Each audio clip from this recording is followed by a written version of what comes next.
I am not in good shape.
That's such a reasonable timeout, May. At almost any other time in the history of the stream.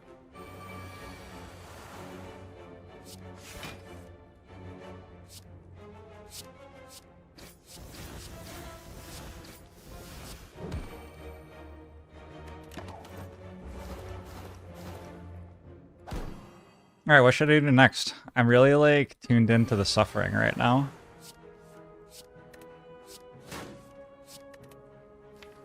This ritual dagger has not been sacking.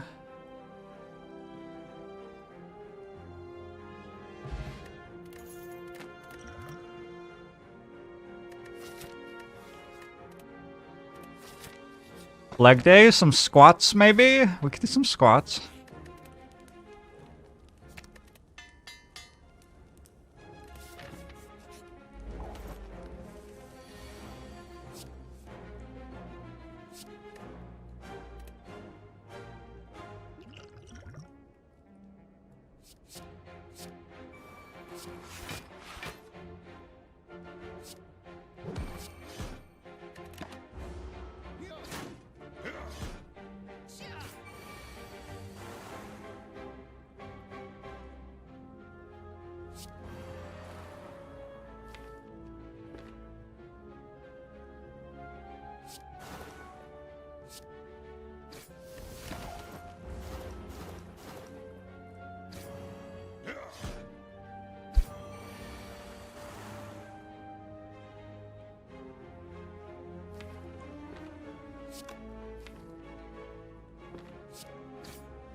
Squats donation incentive and you face away from the camera. How's it going, May?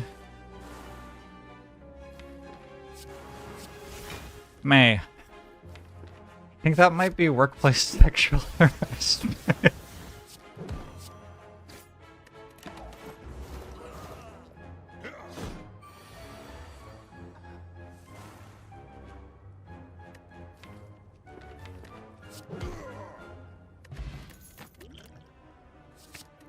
Well-laid plans. Alright. Okay, I see.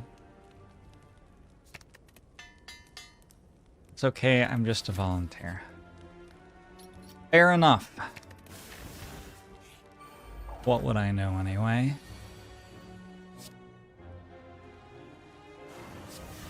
I feel like with this start, maybe I don't have to use a bunch of potions. I don't know, we'll see. That was the multi-attack.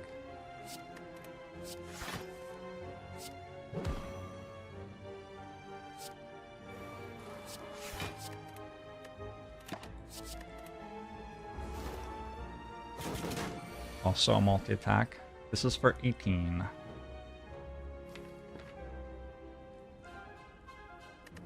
That's kind of fine. I guess I'll play this.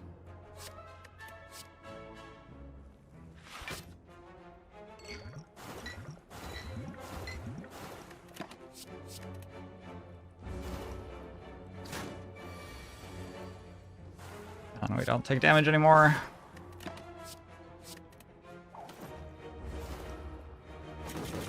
Each one guy is gonna tear you apart when he does the sexual harassment and streaming video. He doesn't stream. Does he? Like he doesn't stream. You think he'll still make the video? Parados.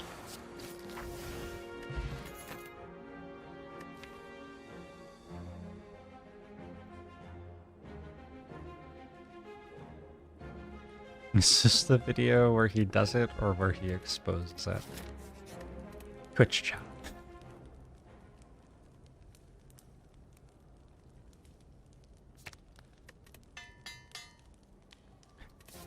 He streamed that one time with AOC. Did he really?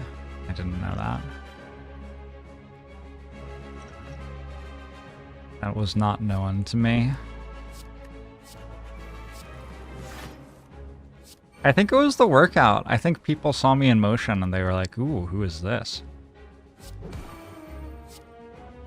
It's okay, I understand it.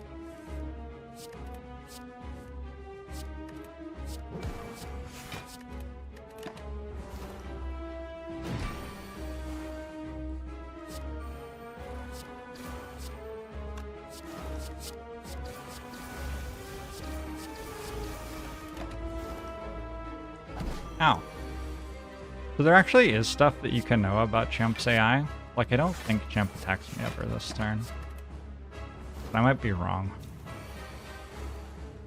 And then we have 3 turns where I think this turn I always get attacked. And then next turn I sometimes get attacked.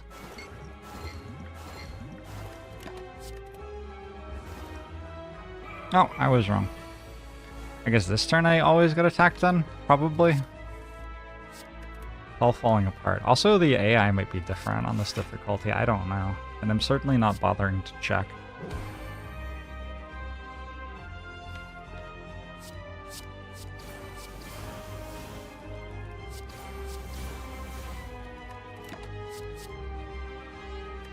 According to Wikipedia, H-Bomb made a video that caused a bunch of issues this month and he deleted all his presence from the internet. That's very close to what happened.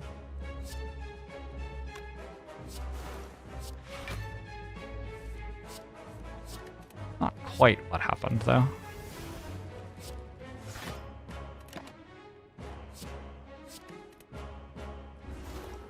Very close in the sense that it was the exact opposite. Yeah, I mean, you know.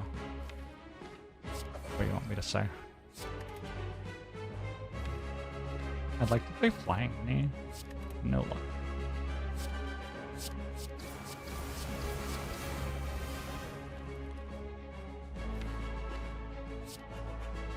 Just realized Champ never gained a shield.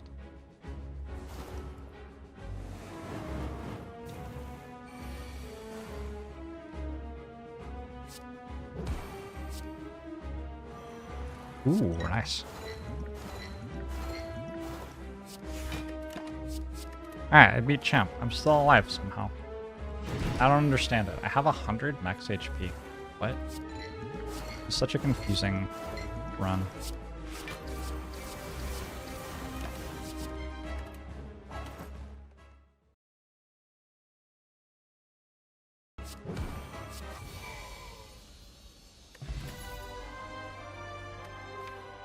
Adrenaline. It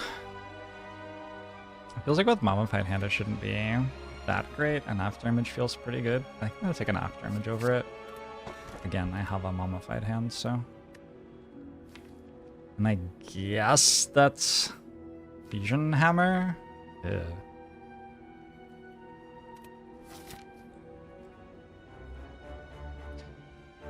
Thank you, Quambell.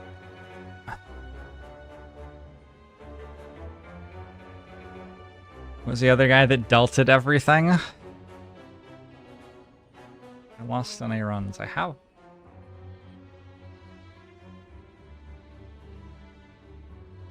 I have.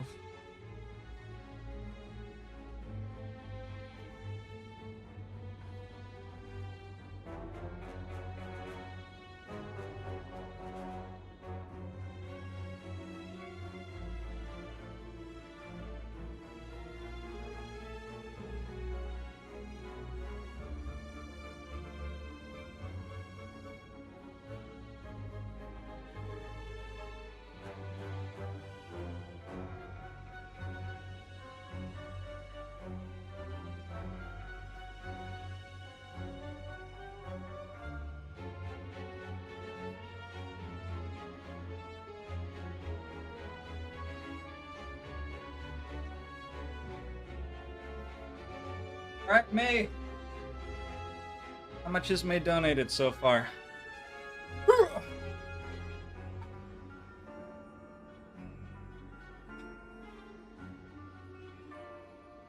I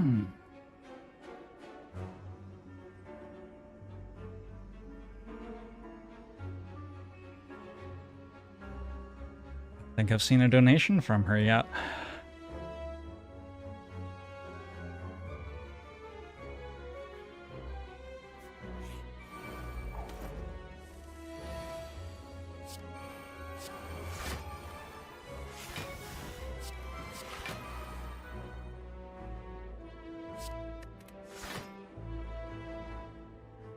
Donated $50. When? I believe you. But I don't think it was super recently. The internet never remembers shit like that, May.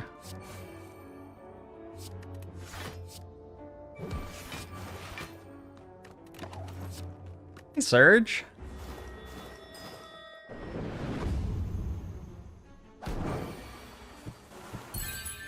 Thank you, kind sir, for the raid. How you doing?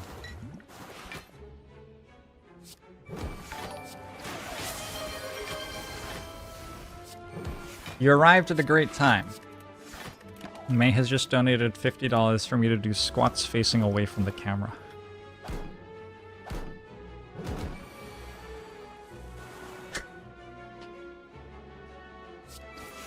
That's what's happening here.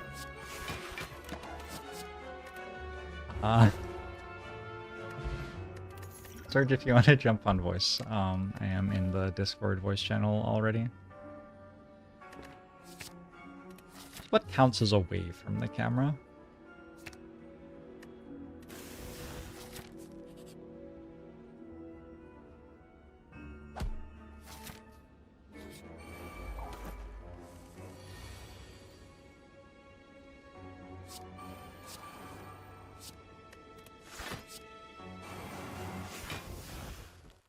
Hey Serge, how are you? Hello, good morning! Oh my gosh. Serge, we haven't hung out enough recently. It has been a long and cold winter without our friendship. Tell me more about these squats, though. My friend May. Well, we're doing a little bit of exercise today. Because one of my guests told me that I had to hold myself accountable and step away from gaming every now and then. He said specifically if I was having a bad time. I wouldn't say I'm having a bad time right now, but I'm trying to be accountable just in general. And so I've been doing a bit of exercise, which is fine.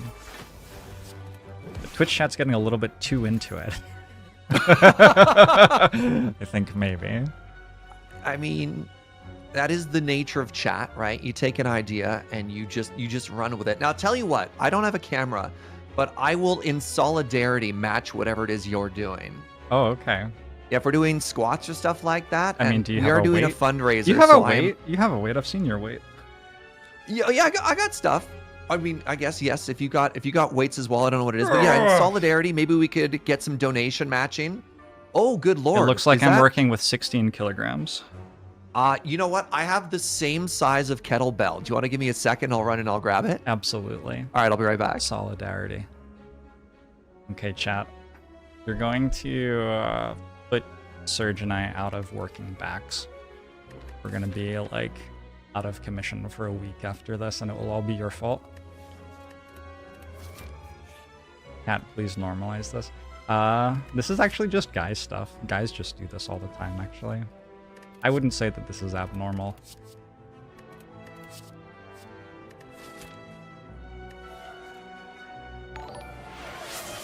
Srab, thanks for the $50 donation match. Appreciate that. I don't know if I'm meant to take finesse or sadistic nature here. They both seem quite good. I don't actually have an envenom in my deck. That was a power potion for the champ fight. I'll make sadistic nature a bit less good. It's a pretty I'm back good. with a weight. All right. How many are we doing? How many? I don't know. How many are we on the hook for? Well, I usually do sets of 12. Also, I should do body weight a couple of times to make sure my form still works. I don't remember last time I did a squat. It's been a long winter. So we're doing like you squats, said. holding a weight to our chest or whatever. Okay. Yeah, yeah. And for chat, I just want them to know that I'll also stick my butt towards the camera, even though it's off. Could you share your camera just in my chat with you, though? Oh. No, it's good. It's good. It's good. All right. So I'm gonna leave my microphone out and muted so you can hear me in the distance here. How's Are my we form, counting? What are we chat? doing here? I'm just getting my form locked in. All right. 1, 2, 3.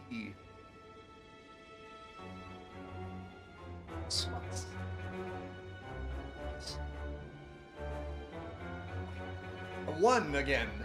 2. I'm at 3, Serge. Oh wait. 4. 3. I guess there's a whole set stream delay between us. 7. 8. 9. 10. 11. Honestly, that was kind of easy. Well, can more do some donations sets. will do more, right?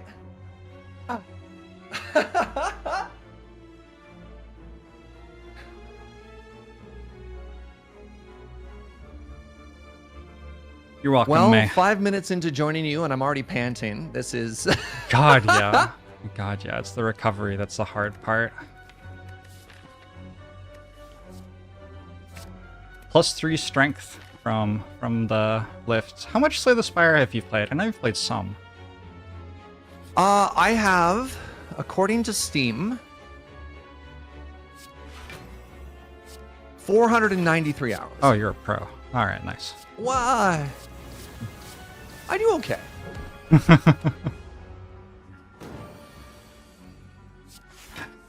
I'm a little out of breath, so give me a second here. Yeah, me too. I mean, I'll be honest. I found this person on Twitch who's pretty good at the game. Okay. And watching them help me out got me pretty good at it. Nice. That was before I ever did loading ready run stuff, right? Yeah, it was. It was a while back. 'Cause I already knew Yeah, you. well, I've been... Hold on. I have been subbed to your channel for 50 months? Oh my god. Isn't the passage of time just kind of unreasonable? Yeah. Yeah. Hold on, wait a minute. Yeah. How is winter treating you? Are you still off on your grand adventure? Yeah. So I guess should I give a little context, a little bit of an introduction to give people? Yes, please do. Oh yeah, there Yeah. are people here who don't know you. Yeah. That's a great point. Hello, everybody. My name is Serge. I work with a Canadian content company called Loading Ready Run. We're known for sketch comedy as well as Magic the Gathering and just a bunch of other different variety stuff. I'm primarily known probably in the Magic the Gathering area for like the pre-releases we do, which showcase the Magic sets before they come out. And then my day job is I also have my own small channel where I do family-friendly like survival and strategy game content. So I'm a full-time content creator out in Canada focusing on family-friendly content and Magic content. And then I got the pleasure of meeting Jorbs when we invited him, well, meet him in person, I suppose. We were aware of each other online, when we invited him to be a guest on our pre-release. And I do not remember what set that was. Oh, you'd think I would. I think it had the word Kaladesh in it, maybe. It was the one with the X-Red Hasted Dragon that Voxy killed me and Ben with. I remember that dragon. It was very you, vividly. Voxy, and Alan, right? Yes, correct.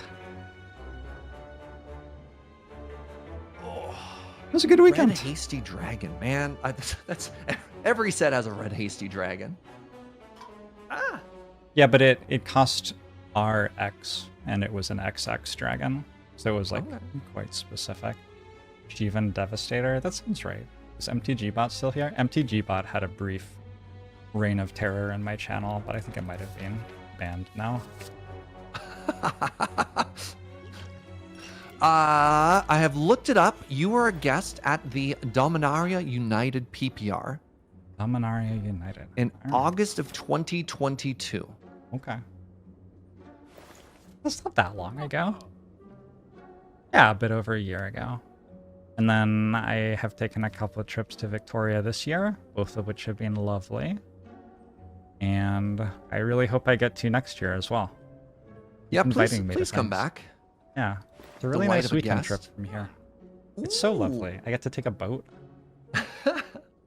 I guess I have the strange honor of saying I've made you the coffee convert that you are. Yes, Serge taught me to enjoy macchiatos, which I still enjoy.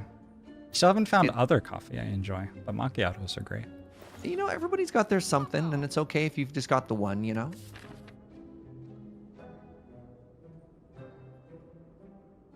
May I share that story with your community? Please do. Please do. So when we have guests in Victoria for the pre-release, one of the important things that we do is we try and develop some rapport between people before we suddenly put them on camera and they just have to start talking and playing. So one of the things that I love to do, because I'm a huge coffee nerd, is I like to take the guests for a little coffee tour of Victoria. And before we start, I like to get a read for the room. And, you know, on a scale of 1 to 10, how hard do you want to go on this coffee tour? And Jorbs out of nowhere is just like 10. I'm like, what? He's like, yeah, 10 out of 10. Mess me up. I'm like, oh, you're coffee, really into coffee? And he's like, no, I don't know if you said you never tried it or if you hate it. You're like, no, it's not my thing, dislike but it, yeah. Yeah, but I'm in. I want to watch somebody go off on something that they love. And I was like, all right.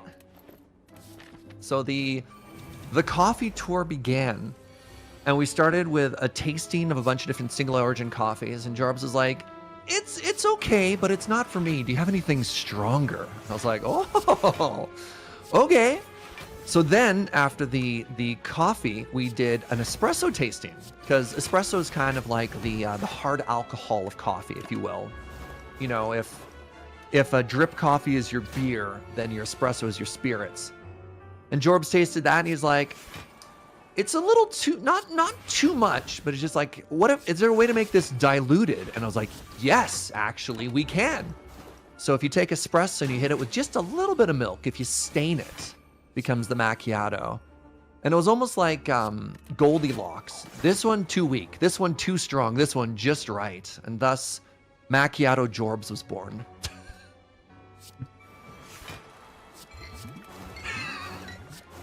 Yeah, I'm not like a consistent coffee drinker now, I wouldn't say. But I would say that I have a couple of macchiatos a month. I respond to caffeine, that much caffeine, quite aggressively. That's a lot of caffeine for me, Serge. I mean, that's fair. Everybody's body is different. Everybody reacts to things in positive and negative ways. My tolerance is pretty different comparatively. I'm on 2 today. Oh my gosh. In my defense, I had a very medium night's sleep. You know when the bad brain hits? Mm-hmm. I had a terrible, terrible night of sleep. All right, before Delta Victor donated $100, 12 more. That's more squats? I just put my sweater back on. All right, count. You don't have to do it. It's fine. No, I'm matching you. Solidarity, friend. We're doing 12 again? 12. Okay.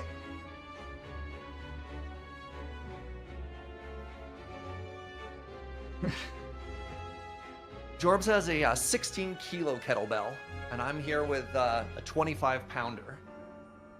Wait, did you say 16 pounds or 16 kilos? Kilos. That's 35 pounds, chat. He's so good at math. Well, we're Canadian. We have a little bit of a head start when it comes to kilos.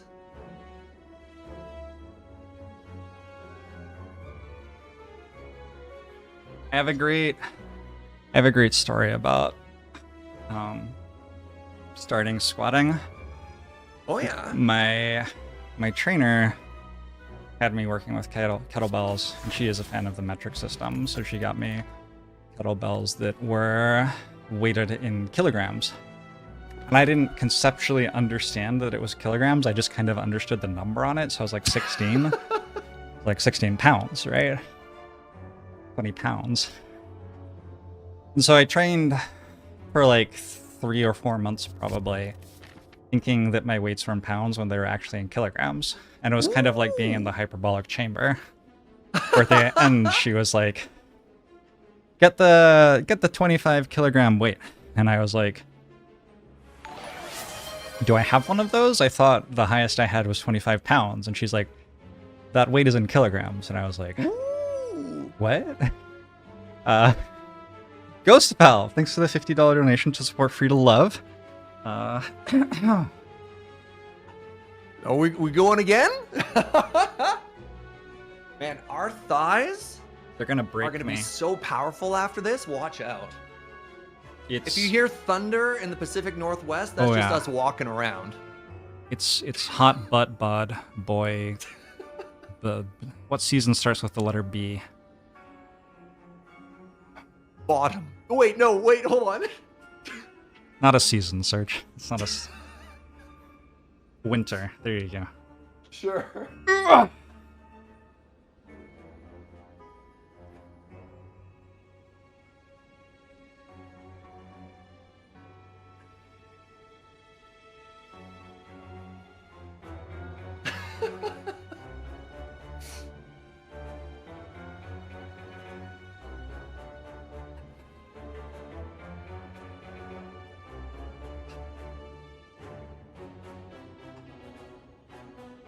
So I was worried last night.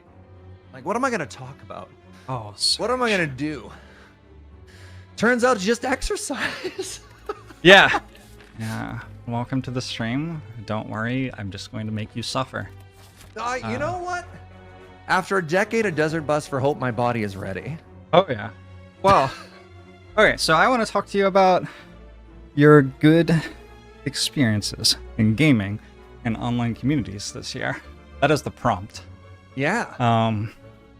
And you mentioned Desert Bus. This was the first year in a while that you didn't do Desert Bus. That's correct. So that's not following the prompt very well. Unless No, it's fine. I mean, I could talk about it forever, and Yeah. it's an event I'm tremendously proud of. So, for people who might not be aware, Desert Bus for Hope is one of the longest running online video game charity marathons.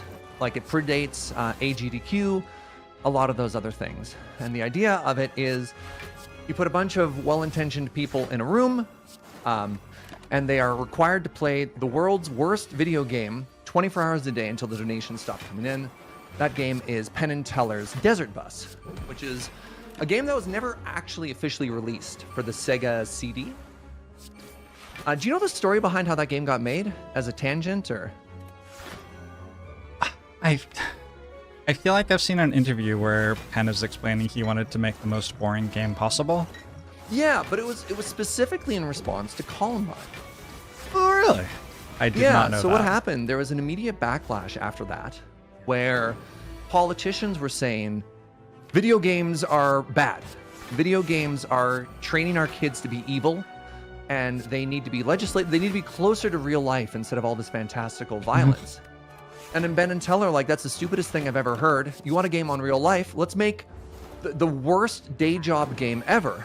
And the premise of Desert Bus is you are a bus driver driving from Tucson, Arizona to Las Vegas in real time. Your vehicle is rate limited. You can't ever go above the speed limit. There are no passengers. There's nothing you do. You're just driving the bus. It takes 8 hours, pardon me, and then you just turn around because that's your shift. Yeah, direct response to Janet Reno. Thank you, Arkham Archivist.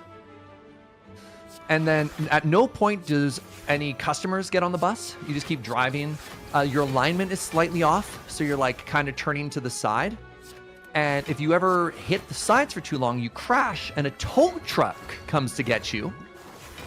And it tows you back in real time as well. Like if you're 5 hours in, the tow truck takes 5 hours to drive you back. Oh yeah, it's ridiculous. So like the premise of this charity is this game sucks. There's nothing interesting about it. And so, God, somebody's gonna know better than me. I think we've been doing it for like 15 years or something like that. And to date, how much has Desert Bus for Hope raised? $10 million over the last 17 years. $10 million USD over the last 17 years. And the past 3 or 4 years, we've been raising, I say we, the past couple of years, it's been $1 million a year. And all this money is going to Child's Play Charity, which is an organization that gets toys and games to sick kids in hospitals and women's shelters, with the idea being that sometimes more than just medicine is needed to heal. Sometimes there's a trauma or something going on. And yeah, the ability to...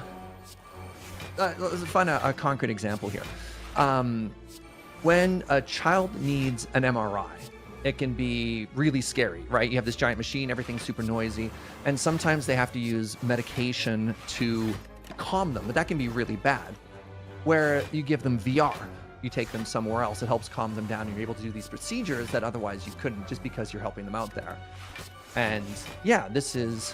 Sorry, I'm kind of rambling all over the place because I'm also... Oh no, you're good. You're good. Yeah. We love Serge. But this here. is just such a great We love cause. a good charity for kids as well. Yeah. But like the idea behind it is that games can be tremendously helpful in opportunities where things are really scary and really normal and not normal, and help people try and feel like there's a little bit of normalcy in a situation where it's not there. And 2, it's an amazing cause for specifically gamers supporting this, right? Because overwhelmingly the people who've donated year after year are people in the video game community. So it's just such a huge W in every way for like gamers supporting gamers, trying to fight back against things that are very negative in sort of that space. Yeah. So I was a member of that organization. I was actually on the organizing committee for 10 years, and I took last year off because it's a lot. It's a lot. It's like 6 months of the year planning it, and a week-long charity marathon that requires like 50 volunteers. Mm-hmm.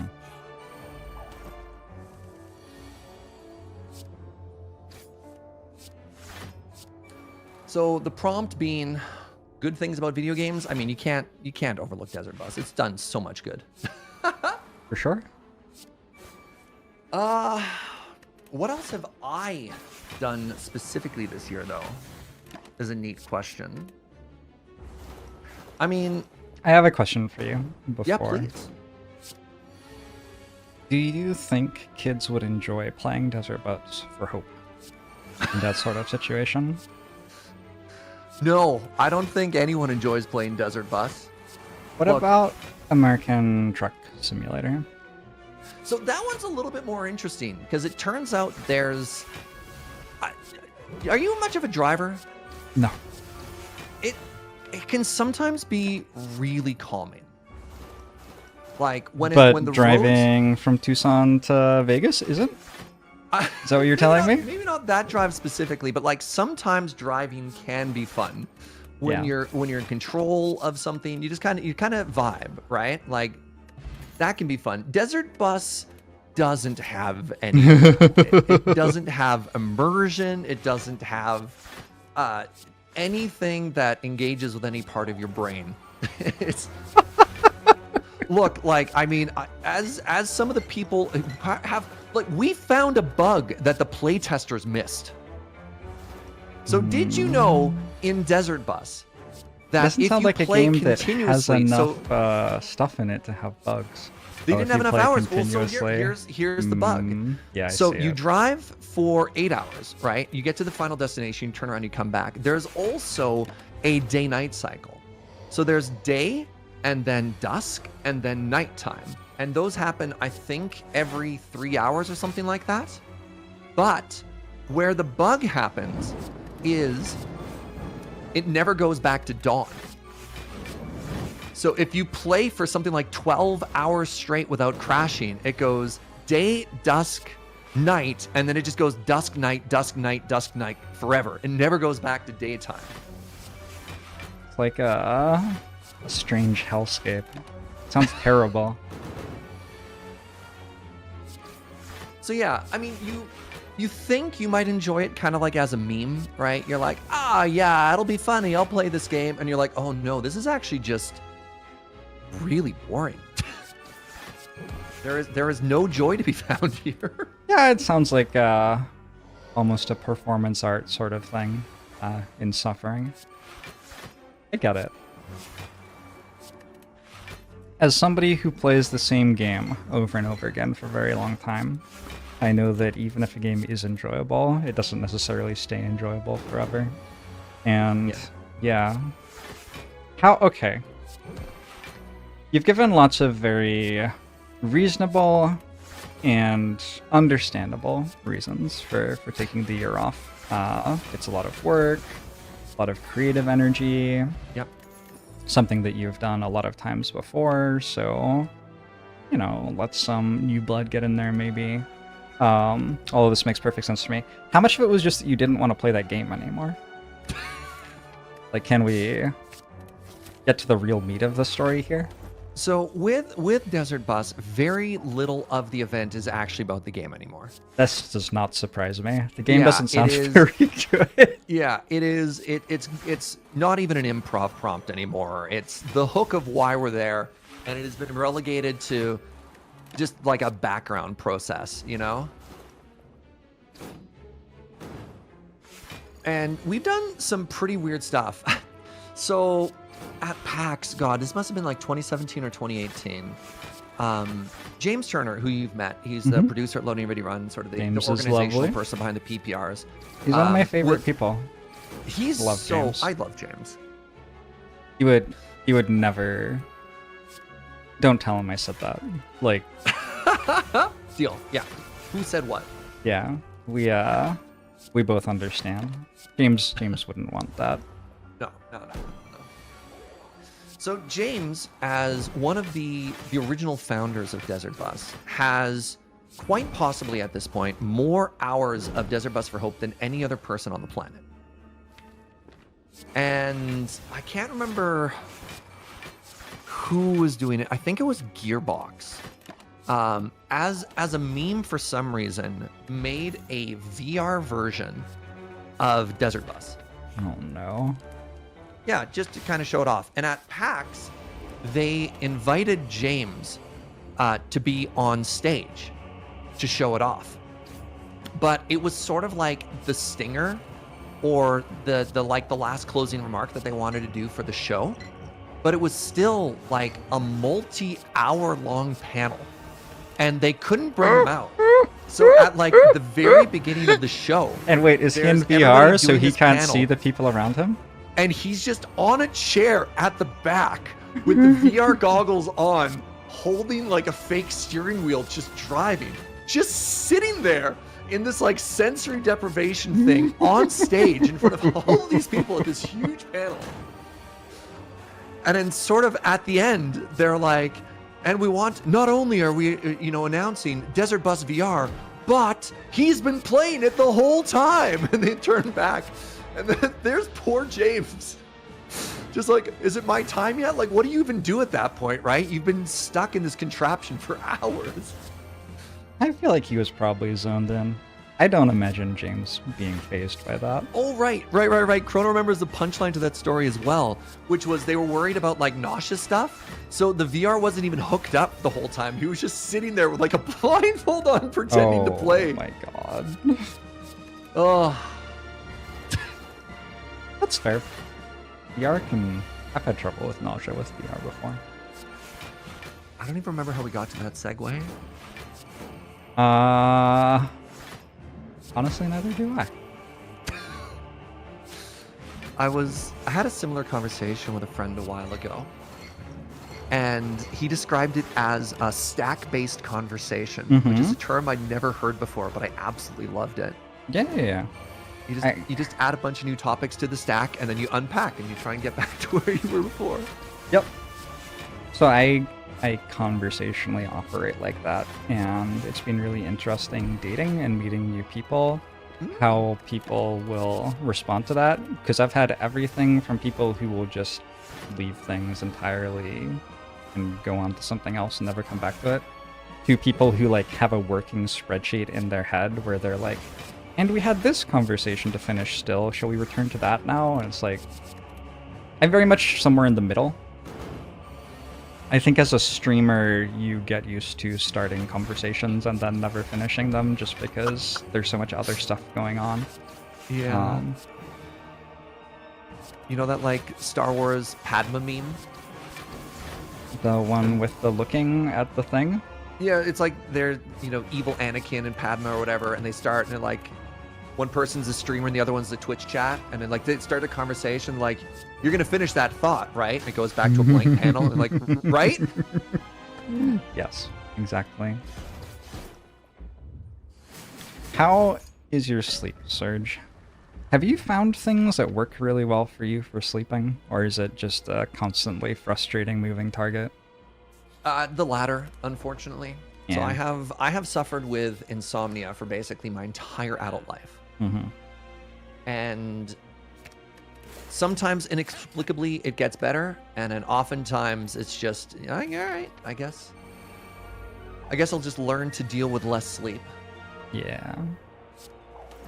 Coffee Like- presumably helps a bit. So, I mean, a lot of people get the assumption that I drink a lot more coffee than I do, which is fair because I talk about it a lot and I obviously like it a lot. But I have one coffee in the morning. And when I say one coffee, I mean like a regular cup of coffee, like a 6-ounce cup. I'm not drinking a Trenta and calling that one coffee or a pot or whatever. And I have one at about 1 or 2 in the afternoon. And I, specifically because I know it messes with my sleep, I try not to have coffee after 3. And I mean, it probably is part of the reason that the sleep isn't great, but like, yeah. Oh, I meant helps with it as in like genuinely. Oh, Keeps pardon you me, awake sorry. during the day, yeah. Yes. Yeah. That was not intended to be a coffee keeps you up kind of remark. The best for me is probably routine, which is tough. And so even if I have none sleep, I still get up at the same time every day because I do find in the long term that helps. That is impressive for me. Have you read the Stormlight archives? I have not, no. I am sure that you would enjoy them, but I'm not making that recommendation because you are you. I'm making it because they are them. So, you know. Don't take it as a personalized recommendation. There's a character in them who takes a like test of fitness every morning when he wakes up to decide what he's allowed to do that day. And I think about that quite a bit as a streamer because I feel like I have some amount of responsibility to my audience and the world around my audience to not get up here and start saying random stuff if I am half asleep, you know? So it's like, well, did I sleep well enough to justify doing that today? Maybe I did, maybe I didn't. Maybe squats will be my test from now on. If I can do 500 squats every morning, I'm allowed to stream. Good guy to model behavior off of? Well, let's not get into spoilers, but... yeah, maybe not.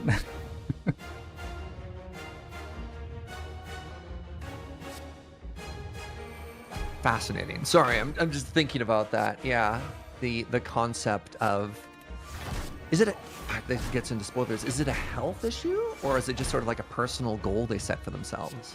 It's somewhat of a health issue, yeah. Oh, okay. Like, what am I? It's sort of like, do you know spoon theory? How many spoons do I have today? Yeah. Yeah, it's a bit like that. Kind of Very like similar that? to that. Okay. Maybe spoon theory was inspired by this passage of the Stormlight Archives even. I mean, probably not, but who could say for sure? Yeah. I like that idea. Here's a little test of mine. Well, I mean, this is sort of tangentially related. Something that's always been fascinating about watching you as a creator is you've never really subscribed to the idea of like being tremendously consistent. Oh yeah. You're like, I stream when I want. And I know my that's- strengths. I know my strengths. My strengths and my weaknesses. Yeah, that's always been very fascinating to me. You know, I consider myself a very reliable person too, which is maybe ironic given how little I care about my streaming schedule. But the truth is, like, my streaming schedule does not stand out to me as something that is important in my life. Like, my commitments to my friends and my family, things like that, I will prioritize over streaming certain hours. And so for me, actually, like, being able to say, hey, there's this person I love who could really benefit from hanging out with me today, so I want to make space for them today and not stream. That to me is actually being responsible. I don't know. Maybe it's because I've never had a real job. Maybe if I'd had a real job, I would think differently about this. Never had a real job. I don't believe that. I've never had a job that I submitted a resume to apply for. But did you get like paid by the hour? Did you get a paycheck? Sure. I have had a job like that. I ran summer camps once for a homeschool group. I taught piano lessons in high school and college. I did online retail, packing books for my parents, which I think would have been a real job if I wasn't working for my parents. I mean, it was a real job. I was just, my parents were my bosses. So I don't know. Some of those are real jobs. Yeah, I no, for published a sure. book. Do you want to know what's really cool about publishing a book, Serge? Please. This is the thing that they don't tell you. You just, like, don't get paid. So, first of all, you don't make any money from it. Yeah. Because the margins on book sales are just not that high, and your publisher is taking some chunk of that to begin with, and also the platform you're selling it through is taking some chunk of that. So I have probably sold, like, $2,000 or $3,000 worth of books in terms of my personal profit, which is enough to pay for the editors that I hired for writing the book. My book, by the way, has been incredibly successful for a published book. This is what a successful book experience is like. Yeah. And the other half of that is like they don't pay you. Like I haven't seen that money yet. Oh, But really? There, you just know it's being held somewhere at some point. You're expecting a check yeah, you get royalties annually. Um, annually. so in January, I will get money from publishing my book. They can pay you once a. That is wild to me. I could have asked for every 6 months, but Oh, okay, it okay. wasn't. Okay, there are two parts. One, it wasn't really about the money for me, and two, I figured there wouldn't be much anyway. Sure. I mean, the fact that you made money is great. I think a lot of people write books Yeah, and yeah. lose money. Uh-huh. Yes, that is. I mean, if you count my hours worked as having any value, I lost money. Mm, But I don't know if you count the hours of enjoyment had by readers as having value, oh, maybe definitely net positive. Oh, the yeah. world gained money overall. Well, not literally money, but you know. Oh, I get you. It was a good thing. That was one of my really happy things this year. I was talking about it yesterday, I think, or maybe the day before. I thought that publishing a book would be a positive experience, but I have been surprised at the ways in which it has been positive. It's been positive in ways that I had not considered something could be positive. Like people reaching out 9 months after I published it still to tell me, hey, I just finished your book. I really enjoyed it. It really spoke to me in this way and this way and this way. Thanks so much for publishing it. I did not think that was going to happen. I guess because I'm used to being an online content creator where I put a video out and people will comment for a few days and then sort of gets buried by the YouTube Yeah. algorithm or whatever. Nobody sees it anymore. Yeah. Yeah.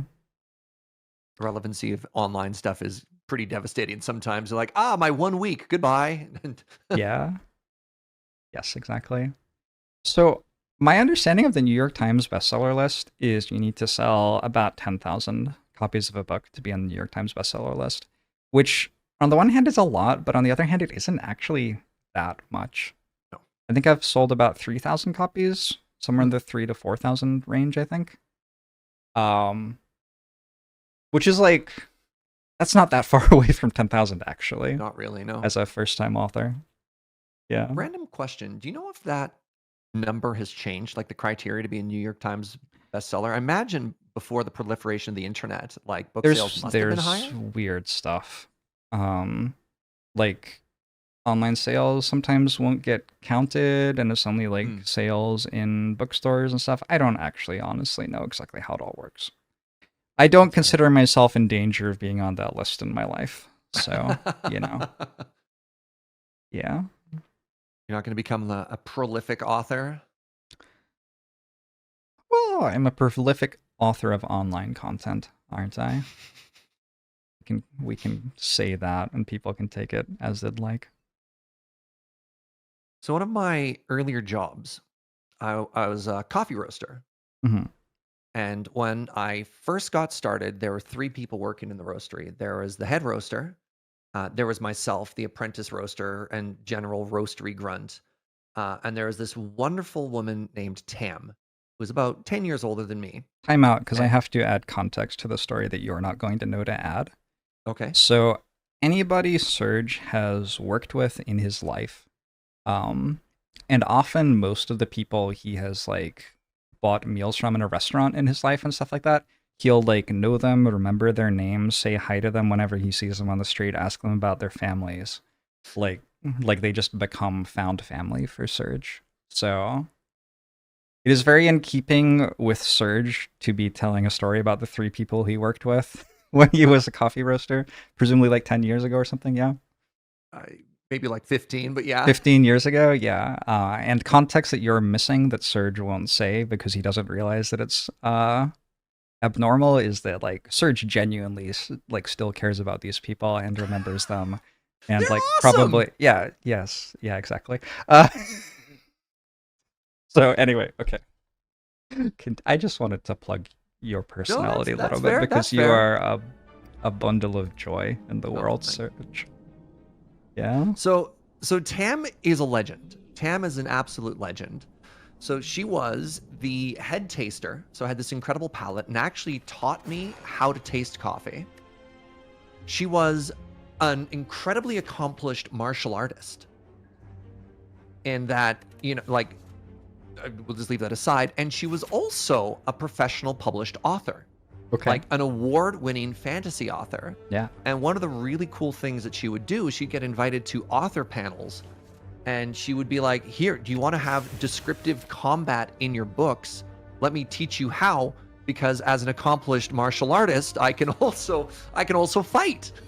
Sure. Which is wild. And I remember just a conversation of how much do you make as an author. One of the first times we were chatting, she's like, yeah, I'm an award-winning author, and my royalty check last month was $16. Oh, damn. And Well, you're just like, she's reeling oof. in the big bucks there.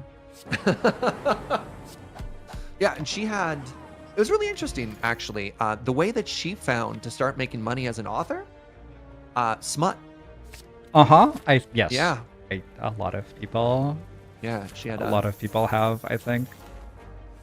The she had a- romance she had a novel. secret pen name, and she made the bank that way. The romance novel in quotation marks category on Amazon is keeping literature alive. I had a TA in college who had a prolific romance novel writing career, and she told us that, and we were like, oh, can we read one of your books? And she was like, you don't understand what I mean when I said romance. I'm not going to be telling you about my pen name. Yeah, So- yeah. You can know it exists, and that's the end of this conversation. Yeah. Yeah. I want to ask very gently why your community is adding me about cat girls. Serge, I don't know.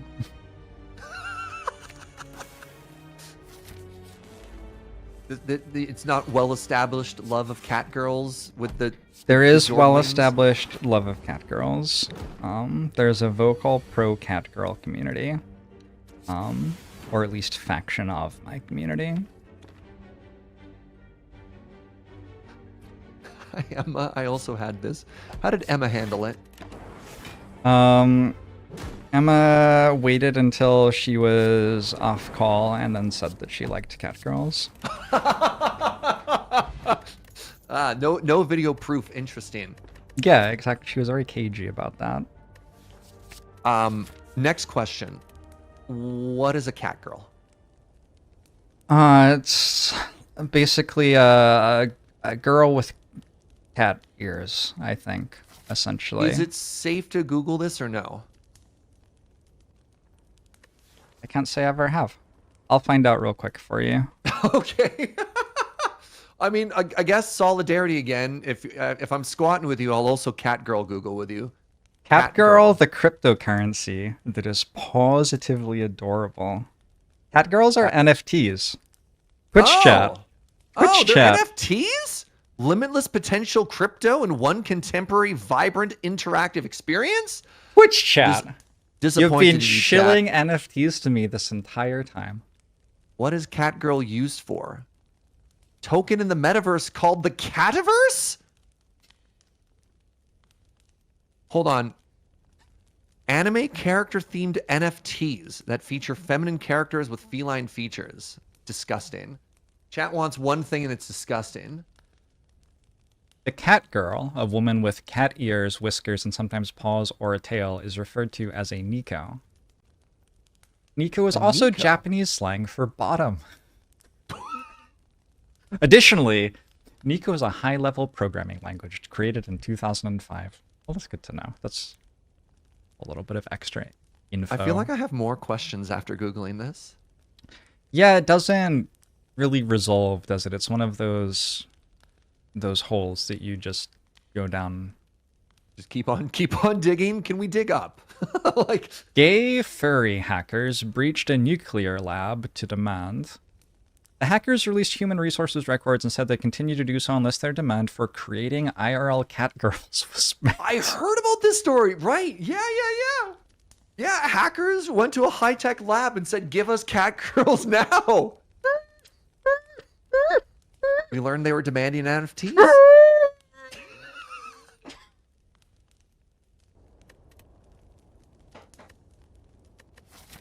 Oh my god. Alright. I'm okay. I'm okay. Anyway, this is what my community asks guests when I have people on the channel.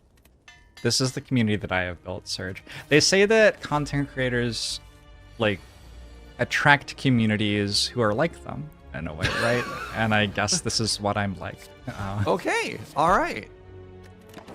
You look around yourself and you're like, I did this.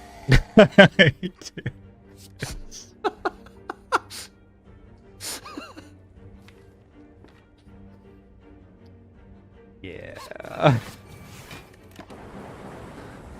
I'm sorry. All right, next question. What is a Padorupadoru? I don't know really the answer to that one either, but I can link you a great clip. Sure. Padoru, Christmas. Wait, what is the right clip? I don't think this is the right one. Where's the one that's like the Christmas song? Lazor, are you here? I want the Christmas song one. It is a Christmas anime thing. That is the short answer. Is this like a BTTV emote? Like, what's going on here? It is a BTTV emote. Mm. I sent you a Padoru Merry Christmas on YouTube. I don't really know what it is. I'm gonna be honest with you, Serge. Sometime in 2021, I lost control of my community. And since then, an active faction has been hacking nuclear facilities and compulsively sharing 12-second repeating anime clips all over the internet. Right version? What? That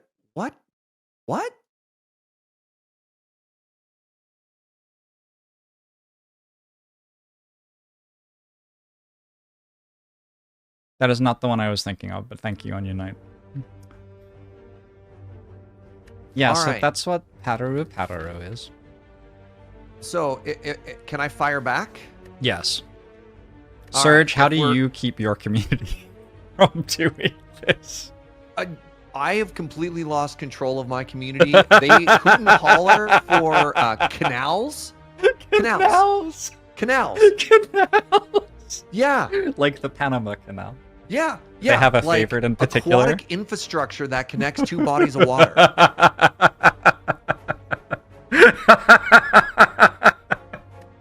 Is this because you streamed Civ and made a canal once? That's the closest it actually, is? literally just that. They're like, make a canal. And I was like, no. And the community's like, oh, we can make canals forever. I'll be playing Minecraft and they'll be like, make a canal, streamer. Oh yeah, Minecraft seems like a great game for a canal. I get Any that, city builder I play, if it it can't make a canal, they're like, man, this game sucks. Uninstall. Yeah. Why even bother? All right. I don't know if maybe this could be something you do later. Maybe it's something you can react to live. So I sent you a link. This is actually an old Desert Bus meme.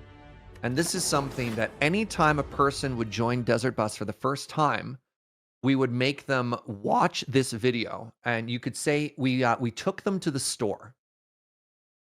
Is this like going for ice cream? Sure. James said that he would take me for ice cream and then he never did. That's just James. That is James's number one least kept promise is taking people for ice cream. That is his number one currency, his number one debt. Ice cream trips. I'll forgive him someday. All right, this audio won't be in the VOD as I currently have it set up. How do I want to fix that? I can fix it. I have to uncheck track 2. Remember that. All right, here we go.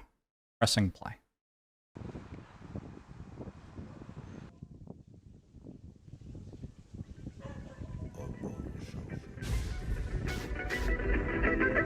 Oh god. Serge, can I show that on stream? I mean, we did on Desert Bus, so...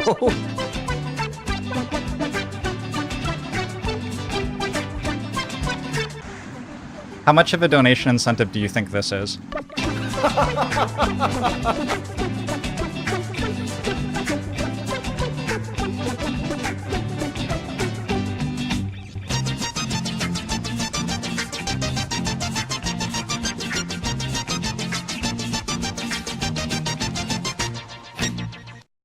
That's incredible. That's incredible to me because it predates AI by like 10 years. Yeah, Which, somebody had to make this with their own imagination. right, like, yeah. We already had all of the capabilities of AI 10 years ago, apparently, because we could already make that, and that's probably the best thing that AI could ever make. There are two sequels. If we wanna, Doesn't yeah, do surprise me. callbacks and stuff like that. That is one of the oldest Desert Bus traditions, is taking people to the store.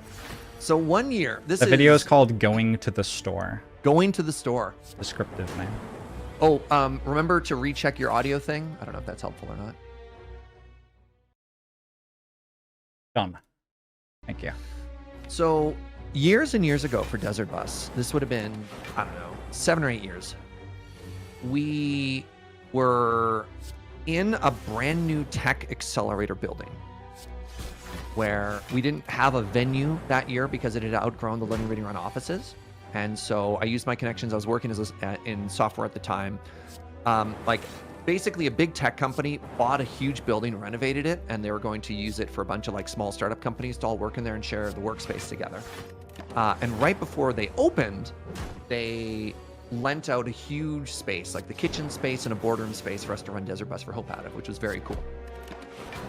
But because it was this brand new, like big, exciting tech office, they had I'm trying to think of the right word. They had like a big event where they invited politicians and local media and stuff like that to mingle and check it all out.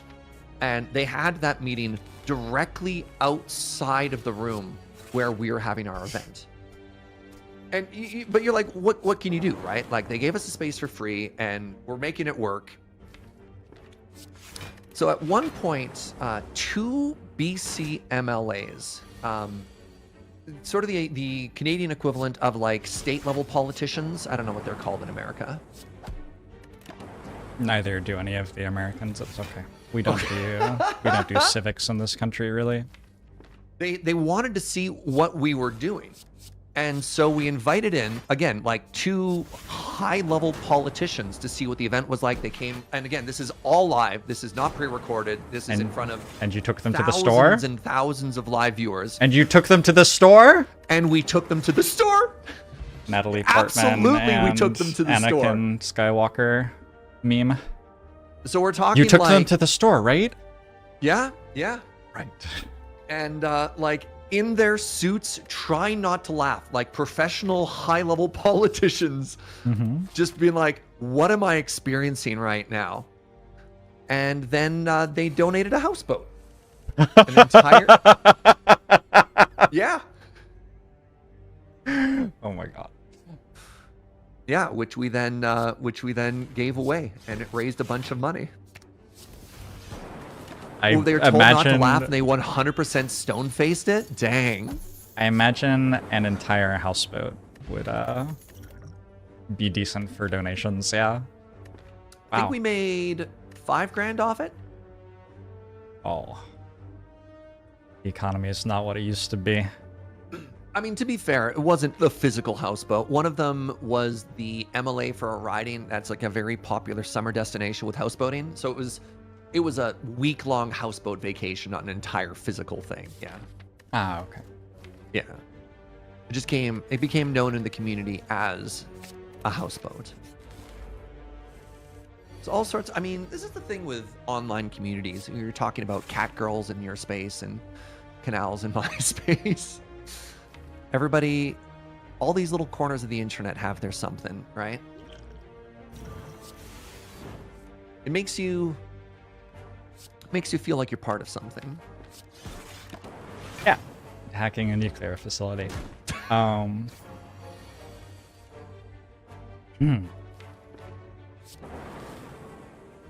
If I had really been in charge, we wouldn't have gotten caught. Have a much better plan. No, just like pizzazz. I'm like Austin Powers in a situation like that. It's not that I've planned anything, it's just raw talent, really. You just got that uncatchable swagger. Groovy baby, yeah.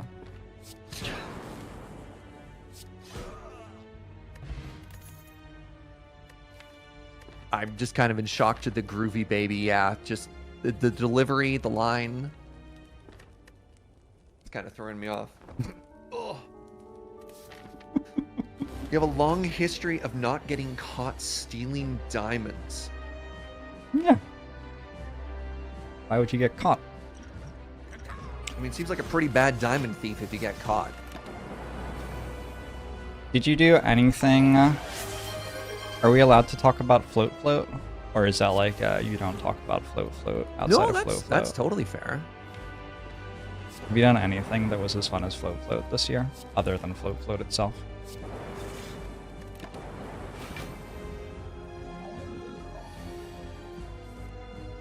I'm really thinking right now. You know what? The answer is simultaneously yes and no. Okay. So float is very unique. For the benefit of chat, float is a river float, right? You know, you and some buds, you get in a tube and you float down the river. It's delightful. It's peaceful. It's tranquil. And I had the absolute pleasure of getting to do a river float at some point this summer. Now, you did what too, I do Serge. that was equally cool? I got to go to Europe. That and if does we're talking sound about kind of cool. Yeah, if we're talking about giant wins from gaming, the fact that as a Magic creator, I got to go to Barcelona for a week is kind of unreal. And another thing that was particularly special about that was it was the first thing I had really done that involved traveling since the pandemic. So I don't know if this is an experience you can relate to or not. The pandemic was obviously very difficult for a lot of people. And, yeah, it kind of sucked, Serge. Yeah. Oh. And the big challenge that I had is I need routine. I am a creature of habit. I need to have structure. Or we were talking earlier about how bad my insomnia is and how one of the things that really helps me is having a sleep routine. So what I did, and I mean, I want to echo something you said earlier too, is you sometimes feel as a creator that you have a responsibility to your community. And especially during the pandemic, I felt that I had to be online all the time because what else was going to happen? And I want to clarify that was before I found out about the nuclear facility that I said that I no longer feel a responsibility. Note. Yeah. So that's a lot of setup to say that I worked every single day. Every single day, because I needed a reason to wake up every morning and shower and put on clothes and just kind of feel like I had some type of normalcy. So I anchored myself in my work, which was really good and healthy for me mentally for the pandemic to give me a purpose, but I never stopped. Mm-hmm. And I realized sort of going into this Barcelona trip that it's like, wow, I haven't gone anywhere in 3 years. I haven't done anything other than work 6.5 days a week, every day for 3 years. And so, yeah, this trip was so important for me on a lot of levels. And it was, just a great reason to sort of, I don't know, unwind. I didn't realize how tightly wound I was from everything. Mm-hmm. So yeah, I mean, there's a very positive gaming thing. Magic the Gathering let me hang out with a bunch of wonderful and beautiful people in a week in Europe. Yeah. Emma, I was just talking to Emma. She went the other direction. She came over from Europe to the US to hang out with her partner, who she met via Magic the Gathering community stuff. So, maybe it is all about the Gathering. I don't know. I, on the other hand, played a Magic the Gathering tournament this year. You and Caleb, right? Yeah. And, it was very funny because I saw that there was a Magic Twitch Rivals, Uh-huh. And I'm like, that's very interesting. I wonder who they could have gotten. I wonder what the hook is. And I checked the list of competitors, and I was just like, I like meme head swivel double check. I'm like, Jorbs? What? Well, Caleb reached out to me immediately because he knew I was the best. And then I think over the course of the event, he regretted that choice more, more and more. It was a great time. It was a great time. You did not hard carry, or you did? I told him repeatedly that I was hard carrying while he was trying to carry me. I think is mostly what our dynamic was. You need to decide ahead of time who is the carrier and who is the carryee. Otherwise, you're going to step on toes. I think that was I think we both decided ahead of time that we were the carry. Like each of us individually decided that. Yeah, it was a really good time. It was a really good time. Tournaments are a lot more fun for me when they're about shooting the shit with a friend and not about trying really hard to win at the game. Yeah. Unsurprising. It does feel a lot like that's what games are meant to be about, right? Some of my favorite, like going to large Magic tournaments, my favorite stories have nothing to do with the tournament itself. Mm-hmm. Like, this was early on when I was just starting to get to know Loading Ready Run. We all went over to Vancouver for a big GP. I don't remember anything about the GP, but what I do remember is we caught the last ferry home. We live on an island, for people who don't have the context for that. You have to take a boat to get everywhere, which is kind of interesting. And we took the last boat home, and the BC ferries used to have this really bizarre... they used to have a buffet, which was kind of great, and depending what time of day you went, it had a different menu. And the last two sailings of the night had a dessert buffet, which is an odd thing to think about. You just like have unlimited cake and, you know, muffins and whatever. And we just posted up next to the all-you-can-eat dessert buffet and drafted all the way back. And that's my favorite memory, is just hanging out with friends and jamming afterwards, and not at all the the actual competitive event itself. I have a similar GP memory from maybe 10 years ago.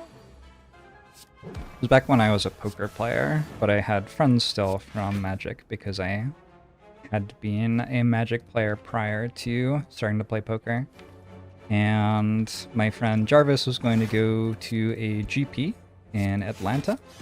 And I was like, I'll fly to Atlanta to hang out with you if you want. Like, it wasn't a super serious GP for him. It was more about hanging with friends. So we figured that would be a fun weekend to hang out for a bit together.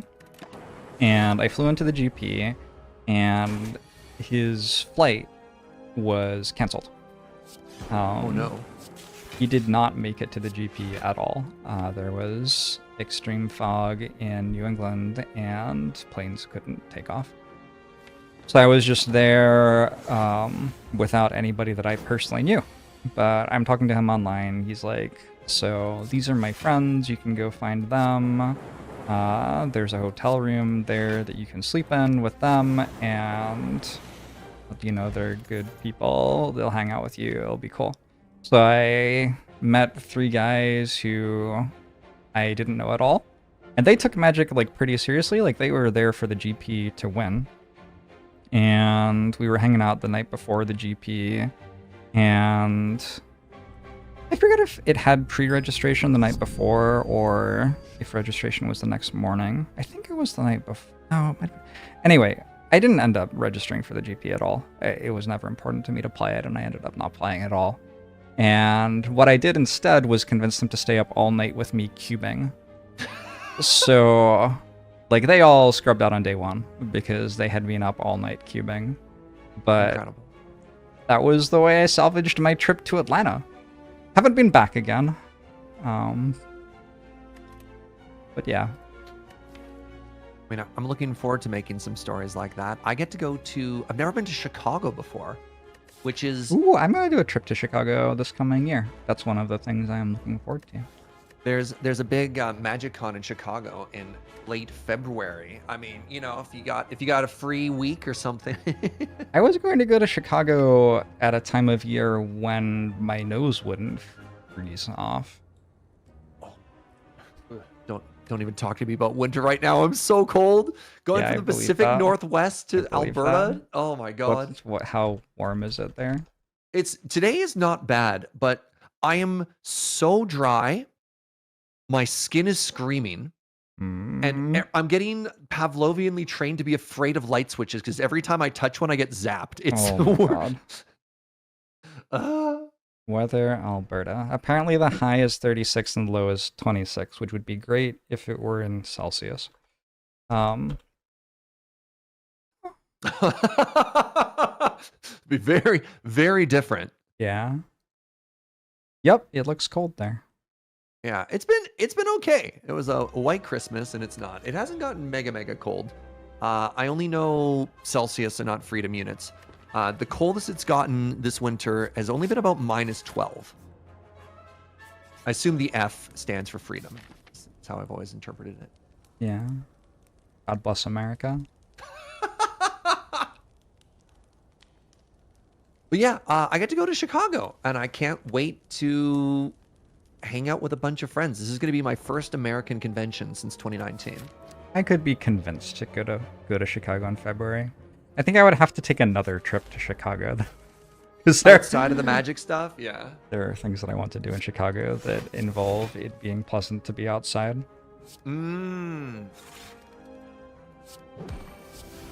Yeah, tough but fair. You're also going to MC Chicago? Oh, yay! I finally get to meet you. This is the struggle with Magic. Is that like every person you know is going to be there having an awesome time, and meanwhile I play the Spire and don't play Magic the Gathering. So when I go, it's like, look at all these awesome people. It's so cool to be here with all these awesome people, and then they all play Magic the Gathering, a game that I don't play. So, maybe. We'll see. No, I mean, I feel that. I respect that. I've had friends who have come to conventions to try and spend time with us and hang out, and you're just right. You're busy. Yeah. You're like, I'm here for work. I'm sorry. This is tough. There's sort of like a big mismatch in expectations, which can be really tricky, you know? Yeah, I get that. But then again, everyone's going to be there. No, I do not want to. But I do not want to pressure you to it. I do not want that to be the vibe. On the other but hand, counterpoint. Yeah. Oh. Starting to feel good after all those squats. Any more squat donos in chat? Are we doing more? I was actually. I guess that's up to chat. Squatting down weight. I have a bigger weight I can go get. But I mean, obviously would need some money for Free to Love. Do you know about Free to Love? Can I tell you about Free to Love? This is just a mechanized prompt for me telling chat about Free to Love. Free to Love is a charity which pays for art programs for children as a way to teach kids to love and accept themselves and the people around them. I think it has a lot of similarities to the charity you were talking about with Desert Bus for Hope. One thing that stood out to me that I think both charities kind of have in common is recognizing creativity as a language for young people. So, in the same way that giving someone a game to focus on when they are getting ready for a scary medical procedure or something can help kids a lot. Giving kids an environment to play in can help them more easily do some self-exploration and... Self-exploration a word, Serge? Anyway, I know what you mean. Yeah? Yeah. And so that is what Free to Love is all about. They are based in Seattle, Washington, where I live, but they serve many other states in the US and also other countries internationally. And this is all through Twitch, which is awesome. You read my book. I have had some bad experiences raising money for charity online with third-party platforms trying to take cuts and stuff like this. And Twitch is just directly partnered with PayPal's giving program, and so the money is going actually straight to the charity as efficiently as I've ever seen it do online. So that's really exciting to me too. Seeing that Twitch had this program was a big inspiration for me doing charity work again, because I haven't done really charity work in 18 months or something. Yes. So, that is our charity for the day. Sabadon, thanks for the $25 donation to support Free to Love. I feel like that's enough. I feel like I can go get the bigger weight for 25 bucks. I was gonna say, yeah. What's our squat number here? Oh, I have. I'd just squat for free, honestly. Catch Magicos, thanks for the $25 donation to support Free to Love. Be right back. Yeah. All right, chat. It's just you and I. Should we try and surprise Jorbs with a big number when we get back? What do you think a good ratio of squats to dollar is? I'm going to be in solidarity matching the squats. You can't see me, but you just have to trust that I'll be doing it as well. 69. As in $69 per squat? Deal.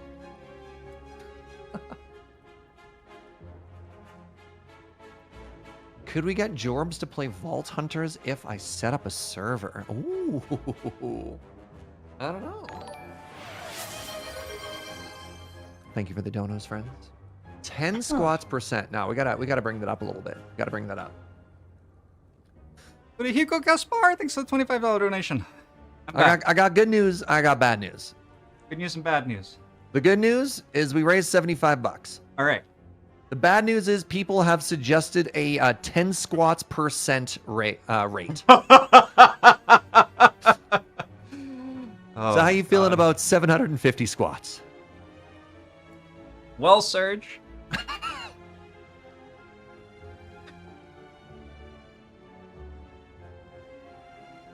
This is my 24 kilogram weight, and That is I so already much bigger than feel the one that I have. kind of bad because I usually keep it upstairs, but I just brought it downstairs for this, which means I will have to carry it upstairs again afterwards. So I don't know about 750. I could maybe do 7.5. Okay, I'm down. All right, I got my kettlebell ready too.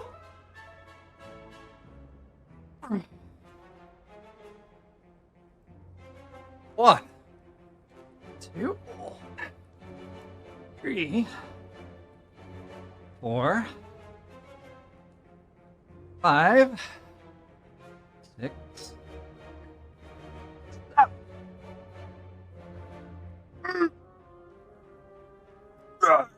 Good form, good form. 10, 11, Oh, we just got 739 left. Keep going. 12. Oh, that was $100. Yeah, This is what gets the money flowing in, huh? I know. Human suffering. I'm telling you, man, after a decade of desert bus, I know. It's what the people want to see. I don't know why chat's trying to correct us on our math. Our math was flawless. My form was flawless. Yeah. My mood is flawless. Moisturized. In my In your lane, zone. thriving. Thriving. That one's heavier than the other one. Yeah, I'm shocked. That's a lot of weight. Good for you. I have this weird thing with squats. I used to cycle pretty seriously. And I used to like hills. I would cycle up hills. So I have very, very strong legs. I also played soccer as a kid. And ran cross country. I have very strong legs. The thing that wins me with squats actually is just holding the weight up. Yeah.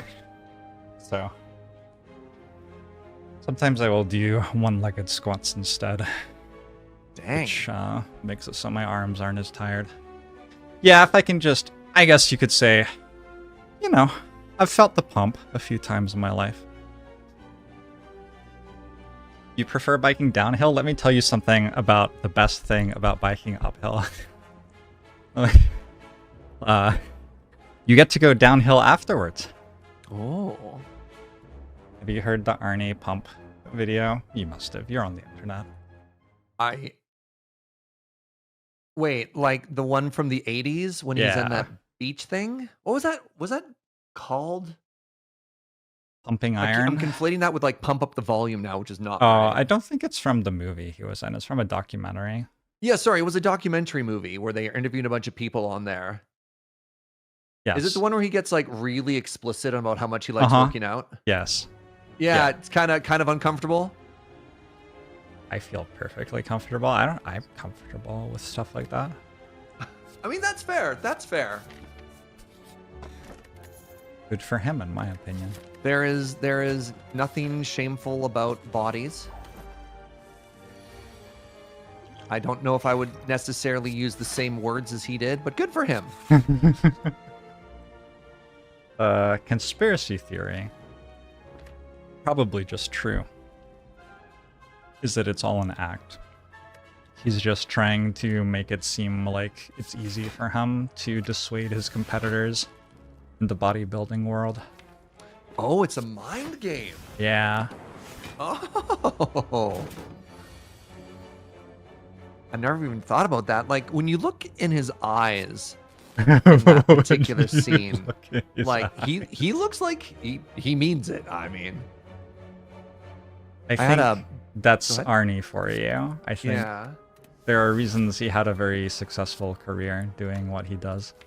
You don't think he was being serious there? You don't think he meant it? No, I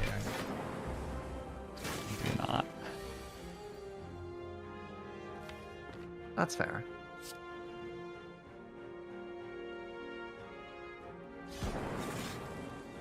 I'm fascinated by your ability to hold multiple conversations and also play Slay the Spire. Me too, Serge.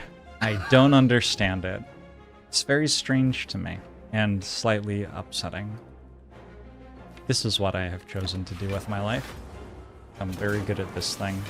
I do hold myself to a high conversational standard, and I would say that, like, I wish I could be slightly more present for the conversations that I'm in while I'm playing Slay the Spire as well. I don't feel like I am quite as present as I am usually. But, like, I'm a lot better at it than I thought I was going to be. The talking part or the Spire part? Both. Okay. Oh. Fine question. I have just died, I think. It comes for us all. It is kind of unfortunate timing for me to say that and then kill you. I'll take the L on that one. I killed the Defect. Random question. How do you personally pronounce the name that you named this Defect? You're cool. Ah, okay. This is You're Cool, the Defect. I wasn't sure if you're on team you are or Can't believe Serge personally killed the Defect. Surprise! I was actually the heart at the top of the tower all along. Serge. Feel betrayed. But honestly, not really surprised. It was me all along. This is a hard turn. I have to do math for the first time on the save file right now. In order to survive the fight, I need to evoke 2 lightning orbs without dying while it's attacking me. How do I do that? I need to block for something that is less than 4 when mod 7. How do you verb mod 7? Do you know what mod 7 is? Are you a math guy? I'm not a math guy. I'm so jealous of you. Oh, I was gonna say you're the second person I've disappointed. When people ask if you're a math person, they really want you to be a math person. Well, it would be convenient right now. Okay. But no, that's completely fine.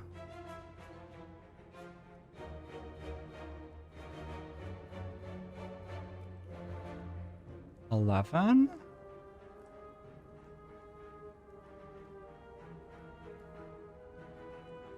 No.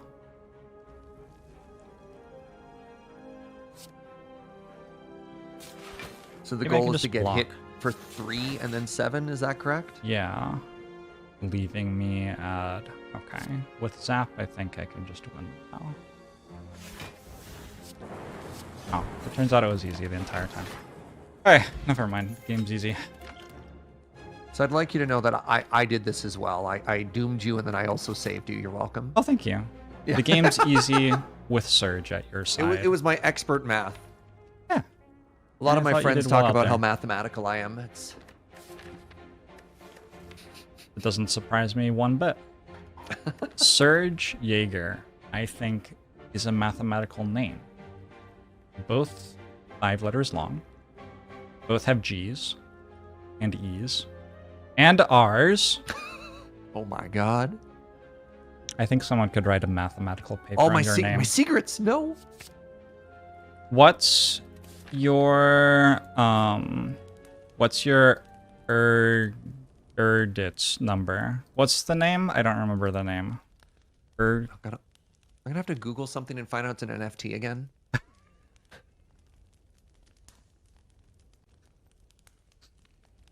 Erdos. Erdos. Your Erdos number is the number of hops needed to connect the author of a paper with the prolific late mathematician Paul Erdos. Oh, probably 5. That's just your hunch. Yeah. Well, that's my secret. That's my Canadian superpower, by the way. Yeah, because there's the Kevin Bacon number, right? Right. Most people's Kevin Bacon number is 6. Okay. Mine is 5. Because you're Canadian. No, because I know everybody. You were teasing me earlier about it. I can't go anywhere. It's this weird curse I have. Yeah, I believe that 100% actually. Yeah, like if you work in restaurants or cafes for any amount of time, you will meet everybody. It's just how it works. I don't make the rules. So how is your number 5? Is that for realsies or you're just saying? I have no idea. No, Oh, okay. Yeah, apologies. No. How would I even find that out? You betrayed me for the last time, Serge. I'm sorry. It's okay. He had 511 joint authors. Okay, that's why they talk about it, the collaborative distance. So wouldn't I have to have published a mathematical paper in order to have an Erdos number? I feel like we can make an exception for you. Okay. It will make it harder to calculate what your number is, though, if you haven't Sure. published a paper. How do we prove it, right? Just kind of vibes, I think. I think you are on the right track with that. Hmm.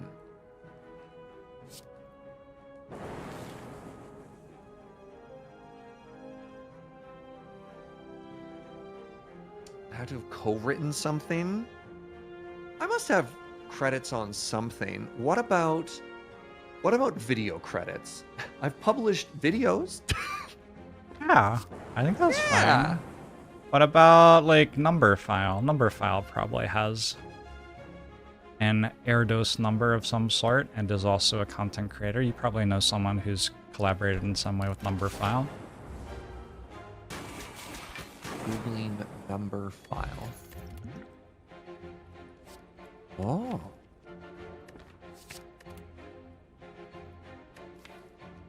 $4 million subscribers. Wow. Have I appeared People directly are on- surprisingly into math.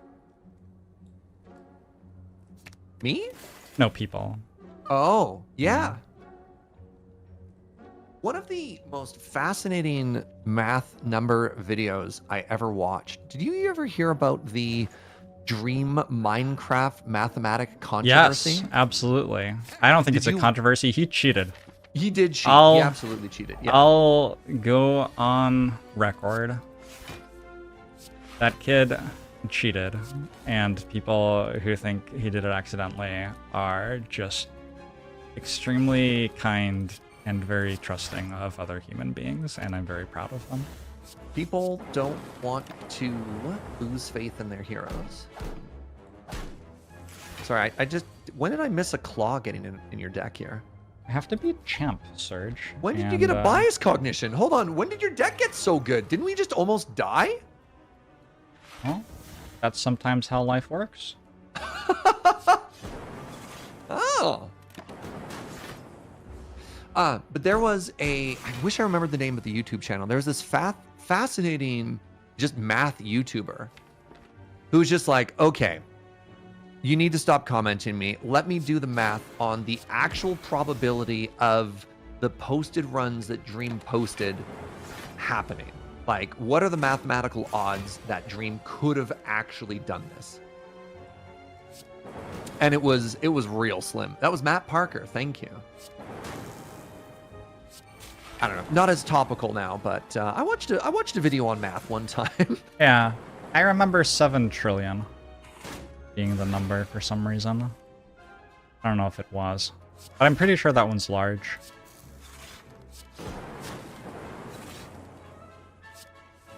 I could have sworn I'd been watching this entire run, and I don't know where the skim came from either. When did all of this happen? It was all in the last, like, 2 floors. It is quite it's when I recent. was Googling math file. Okay, I see. Yeah, you snooze, you lose, Serge. Dang. Life comes at you fast. You gotta pay attention. Claws are surprisingly decent at low ascension, has been my experience recently. They just scale faster than the bosses scale?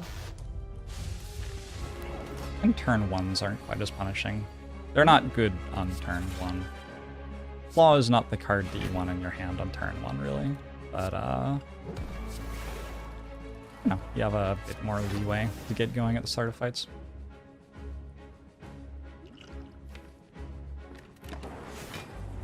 Thanks for the 51 months, Magishu. I have usually been going about an hour and a half with people. So I'm letting you know that is coming up, and wondering if you have closing thoughts. Anything you're looking forward to next year, other than we already talked about Chicago? Anything, any message you would like to leave people with this holiday season? Man, I don't want to say a lot of pressure or anything here.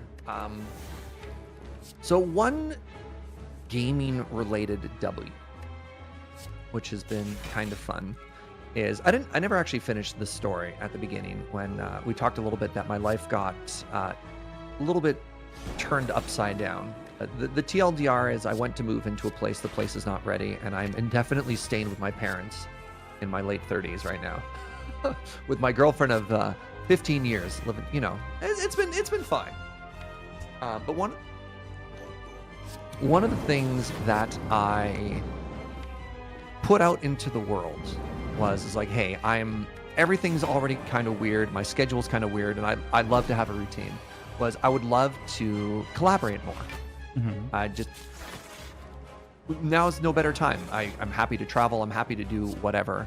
And so many people have reached out. I mean, even including this opportunity just to hang out and chat is new. I've had the opportunity to go a bunch of places, some of which aren't public yet, so I don't want to start naming them in case I slip.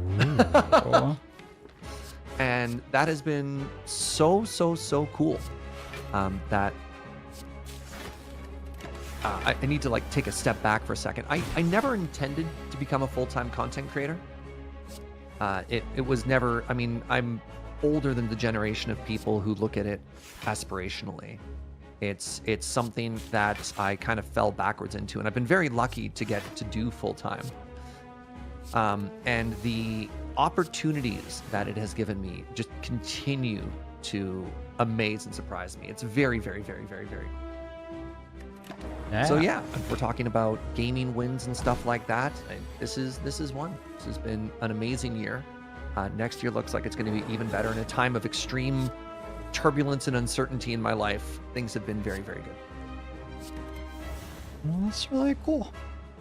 Collaborating is fun. It is such a privilege to get to... like, content creators are so cool because there is some reason people are watching them instead of, like, Netflix or whatever. There is some baseline of entertainment which a person can find online where some massive corporation has spent millions of dollars making some sort of entertainment product which you could be watching instead of me or you. Yeah. But the reason that anybody is watching us is that there is something about us that speaks to people in a way that that sort of thing won't or doesn't as much or whatever. And so it's such a privilege as a content creator to get to talk to other content creators because like everyone is just so cool for some reason. And if you take the moment to work out what that reason is, it's just very, very consistently an awesome experience. So I am also very glad for collaborations. I'm going to try to collaborate more with people this coming year. That is a goal of mine. If I may, can I share a personal-ish story of us that chat might not be aware of? Sure. So when Jorbs was a PPR guest in Victoria, a good friend and a coworker of mine, Graham Stark, was battling cancer. He had Hodgkin's lymphoma, and luckily he was able to beat it. He has been cancer-free for over a year now, and everyone's very happy. Everybody clapped. But as a result, when Jorbs was in town, because Graham was so immunocompromised, he wasn't able to be a part of the event, which was a shame because obviously like this is something we put a lot of effort into and a lot of love into, and you don't want to ever miss the guests. And Jorbs was spending an extra day in town, and so we wanted to see him, and we had to kind of respect his health issues. So we went to Graham's garage just to be out of the wind, just opened up the door, and we bought a bunch of fried chicken, and just the three of us hanging out, just kind of chilling and eating chicken in this sort of like improvised workspace. And just this goes to the question of like, what is the nature of content? What stuff? I just want to watch a 90-minute video of somebody deep diving into a topic. And Graham's like, well, before I had to start chemotherapy, I was actually working on a video. Do you want me to talk to you about Olympic mascots? I could deep dive into the subject for a while. And I just got to sit back and just hang out with buds while Graham went deep into this topic. And Jorbs just got to be like, yeah, tell me more about Olympic mascots. This sounds fascinating. So It was fascinating. I learned so much about Olympic mascots, which I have since forgotten. Just these very, very special moments that couldn't happen otherwise, you know? Yeah, it's an okay job. It's a weird, weird, weird job. I mean, the holidays is all about trying to tell my parents' generation what I do and them very politely pretending they understand. But yeah. Hey, friend, I mean, I think that was a pretty good endpoint there. This has been absolutely delightful. Thank you so much for having me on. Of course. Thanks for coming on. You are welcome anytime.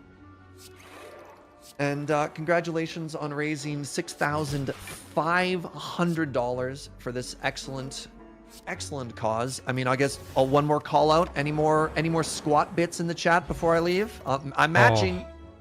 Are you leaving me with 7,500 squats to do by myself, Serge? I mean, I'll do them in solidarity. This is the last chance you'll get 2-for-1 squats. How are we going to confirm that you've done this? Oh, it's a trust system. I'm Canadians. Canadians are very trustworthy.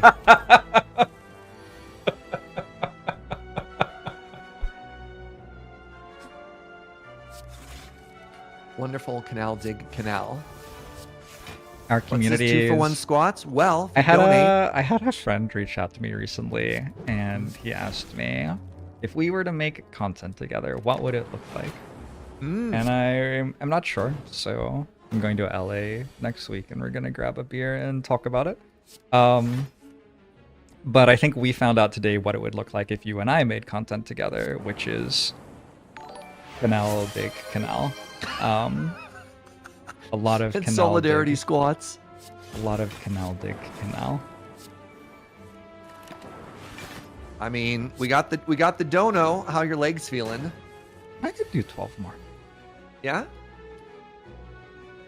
I'll squat my way out of this call. That kind of came out weirder than I wanted it to.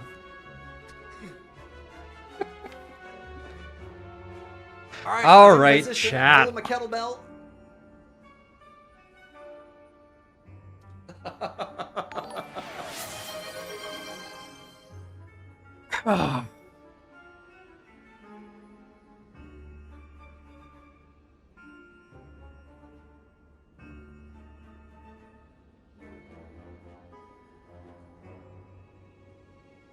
Slightly worried about the headphone wire with a weight this heavy. Fair. Very fair.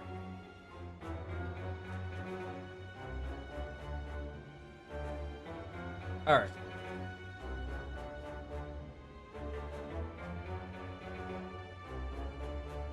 Good form. What? Yeah. Great. Oh, yeah. It's my core that's feeling it. What was the weight of that again, chat? It was like 20 kilos or something? He's in it with a big, big weight. Whew.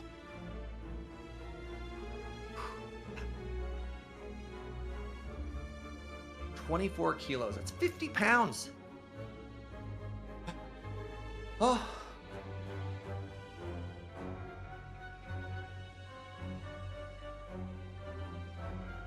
We did it. Yeah. Yes, we did.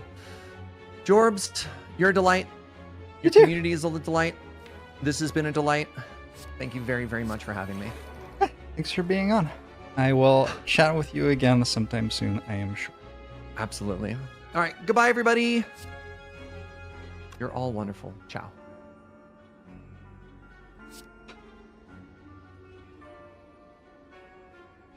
Oh, I miss Serge. Where'd he go?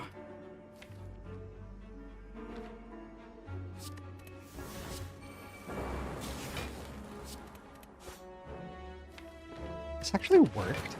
It's disgusting to me. Serge is an excellent friend of mine. I am always so happy anytime I get to spend time with Serge. Oh.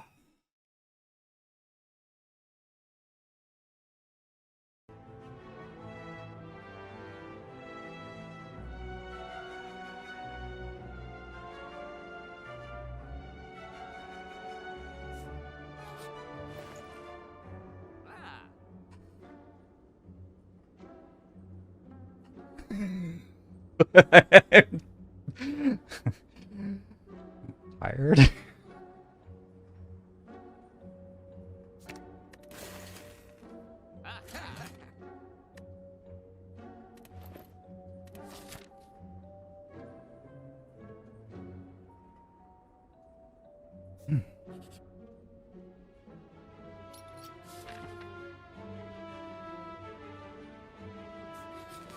So I have a prayer wheel, which makes me want hallways. But I also have a slaver's collar, which makes me want elite fights, which is kind of weird.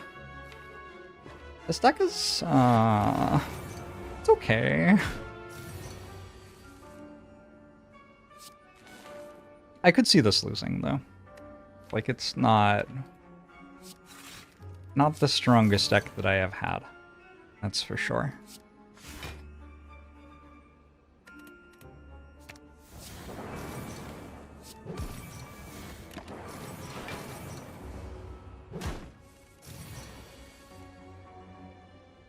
One of the Desert Bus people thought that Jorb was Serge in a PPR photo.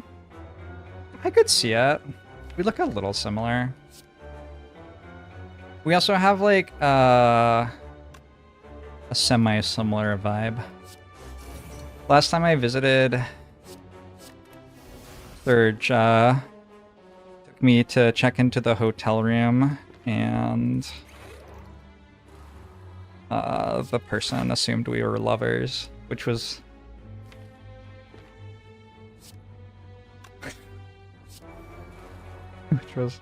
very endearing.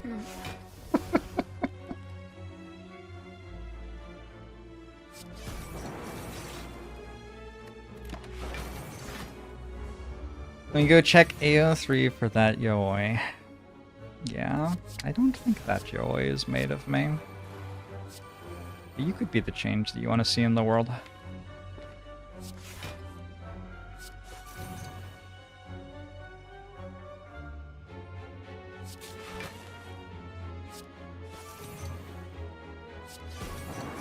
I don't know. Actually enough, and I have a buffer charge. Alright. We survived transient. If I take one question mark, I get a chest as well. I'll get that at the end of the act.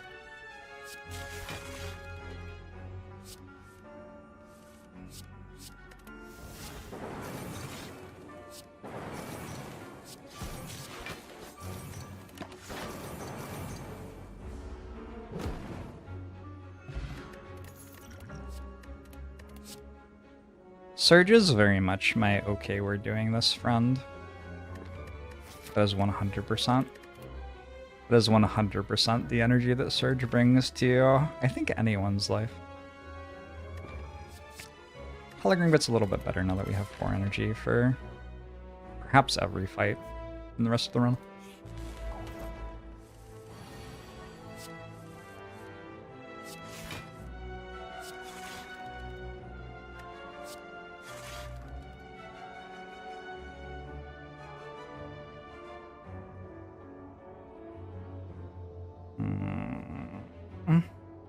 This doesn't spark joy.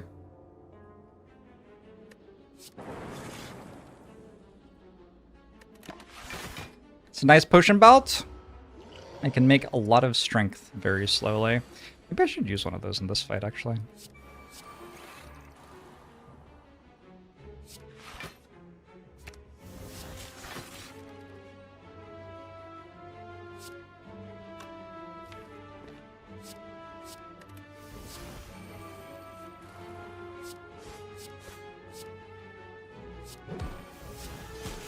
No equilibrium plus.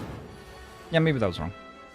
I think the deck is aiming to be fast enough that it doesn't want that card. But I also don't think it is fast enough that it doesn't want that card yet.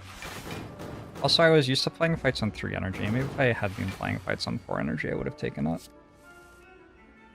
I could see that.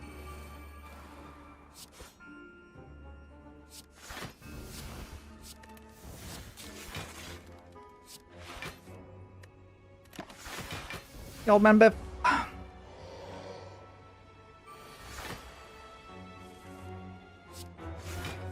Is Jorbs cheating on Filthy?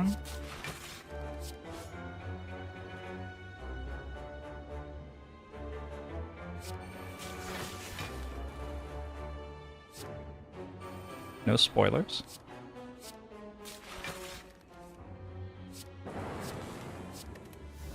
I used to play such weird slow decks in this game. I used to play Nemesis fights where my ability to kill Nemesis was based on being able to exhaust burns as fast as Nemesis added them to my deck. I think as Ironclad, not as Defect, but like, I'm being reminded of it right now because I'm kind of having the same experience in this fight.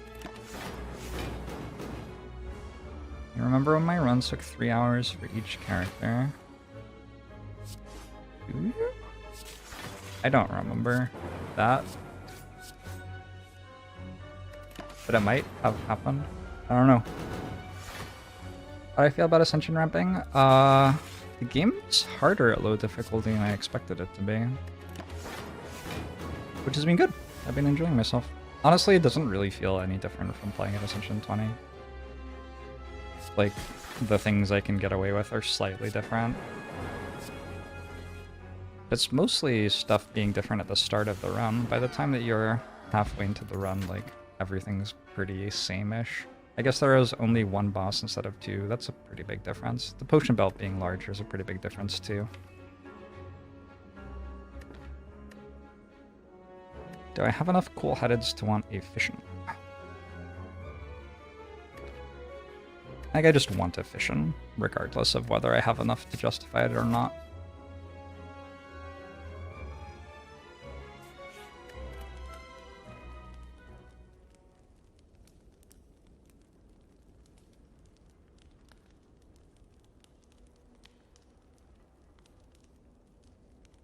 So if I upgrade cool-headed and turbo, I have an infinite eventually. It's kind of a long way away. Oh, with finesse, do I maybe not need to do that? I feel like with finesse, I probably don't need to do that. Although I still might need it to block.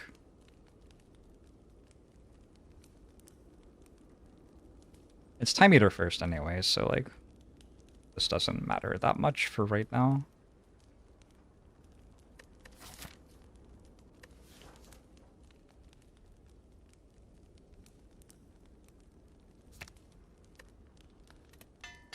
Nemesis was very threatening to silent because the burns would stop the discard infinite. Sounds believable.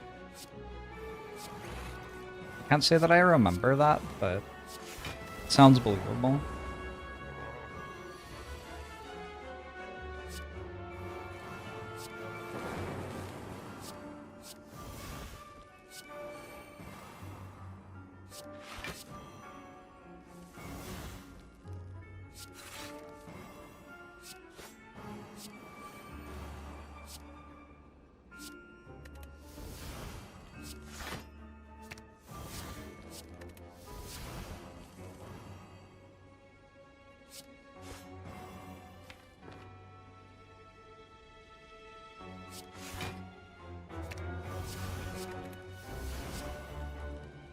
On-screen text is still talking with Serge. I'm in mourning!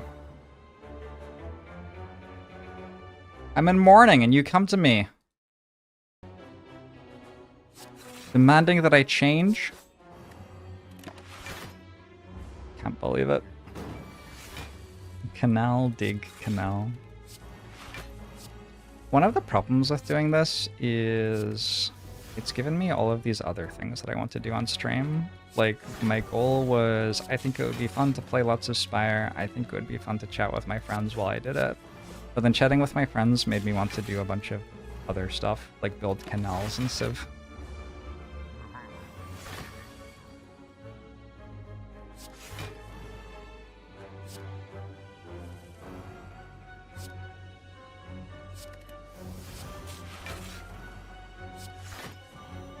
You know, this infinite wasn't that slow, actually.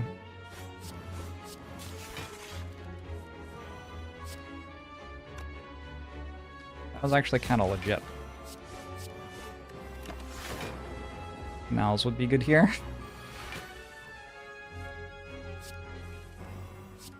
I don't think I even knew that Serge played Civ. I suppose everyone plays Civ a little bit, right?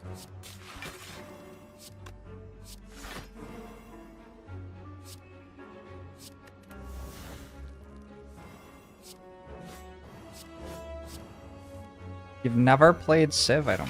Yeah. I don't believe...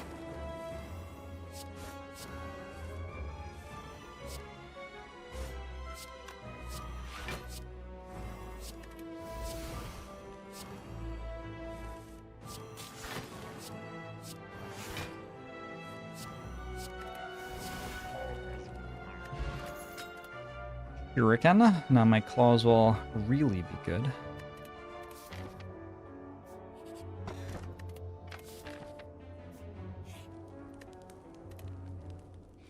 Last played Civ Feb 2021. Serge? When did I last play Civ? I have also streamed Civ at some point in my life. We take Clockwork Souvenir for a biased cog. I am able to core surge it, but I don't like have a seek to help with that or anything.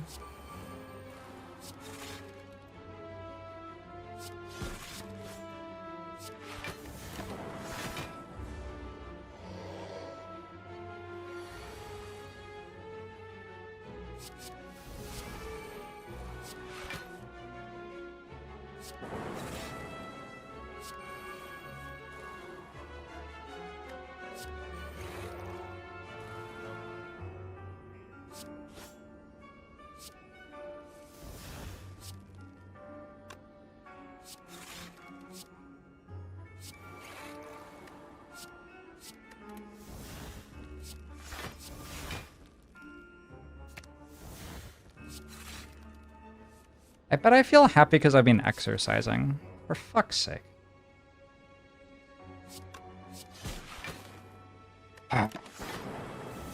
It's so frustrating how consistently exercise makes me feel better as someone who just would rather sit in a chair and play video games all day.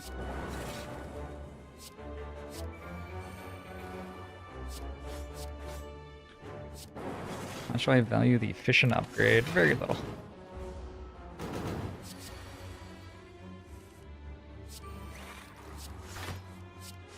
It's like fine.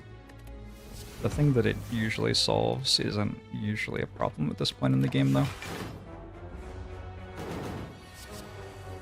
Cards drawn and energy gained are much more important things than orbs evoked. The exception is when I have a plasma orb regularly, at which point it's actually giving me energy that I wouldn't get otherwise.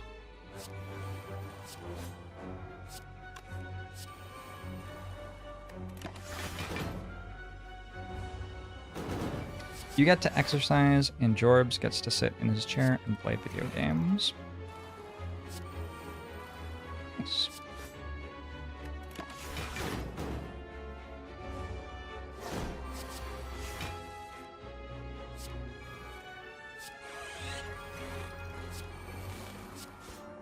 Is that what it is? Blood circulation? Sounds terrifying.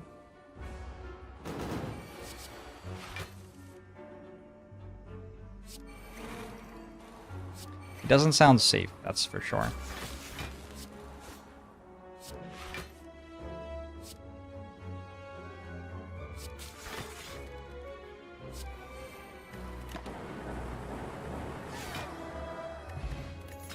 Ooh, a shuriken and a kunai. I don't think either of those do anything. It's kind of... Oh, okay, well, I'll stop complaining.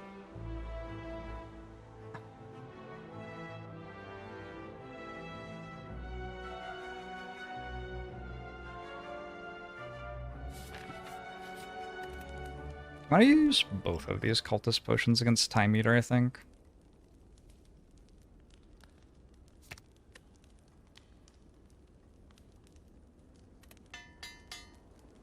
It seems right to me.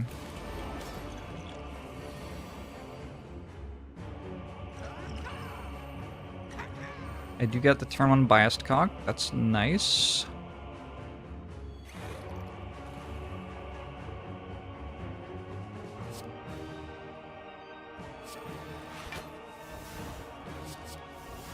Okay, not bad.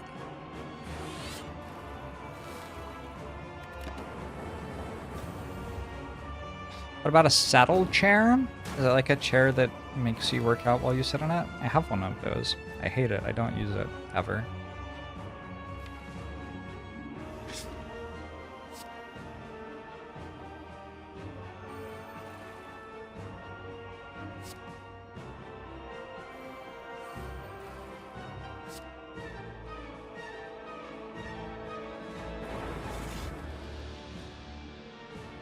I guess finesse benefits from kunai.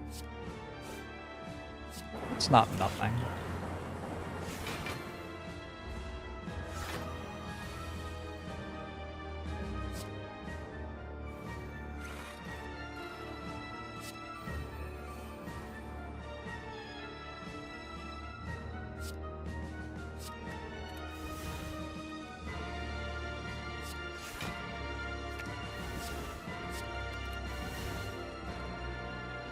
Do I play fishing? Probably.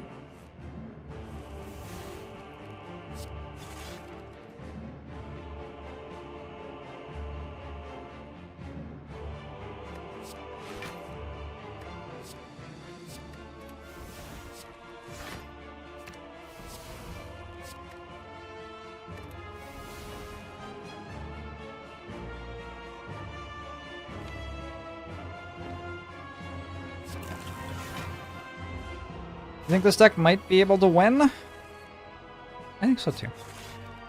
There were some iffy moments in Act 2, but I think we successfully turned the corner.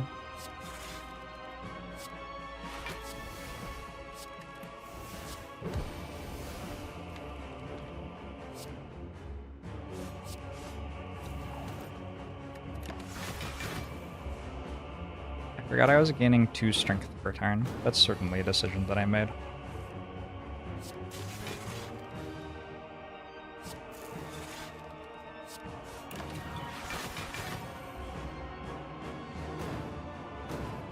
You got 2 hours left at work and you just want to go home. I imagine a lot of work this week is just like doing nothing. What does one even do at work?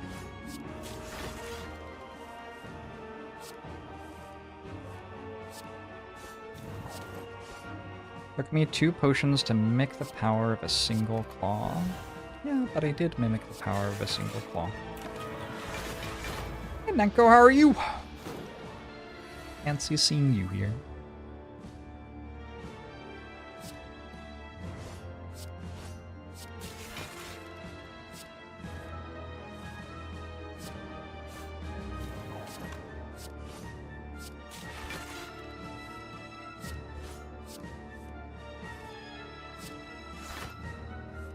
I think the most important lesson from this experience has been that Claw is broken. What a powerful card.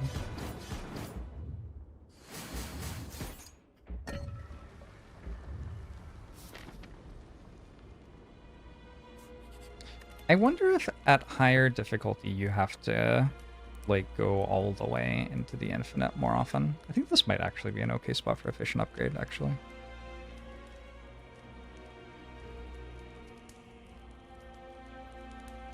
You could see it. It's Fission or Cool-Headed. Pretty sure. I already have a Cool-Headed Plus, actually. Yeah, okay, it's just Fission then. You're chilling out, Max and relaxing all cool, but I am not shooting some b-ball outside of school. Yeah, after last time they wouldn't want that.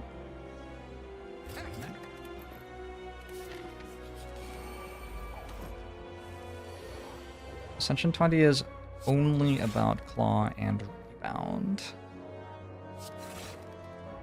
You know, I would not have guessed that.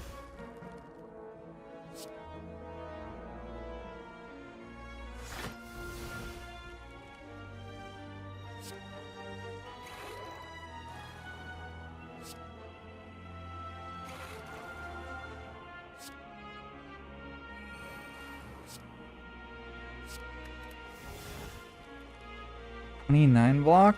I have Tori, so I only take 1.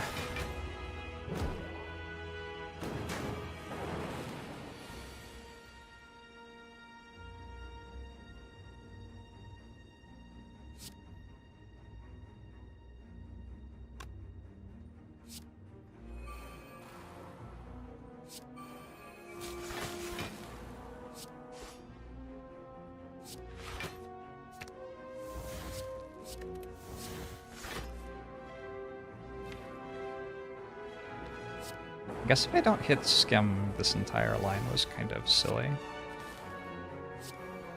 Maybe it's impossible not to hit Skim, though.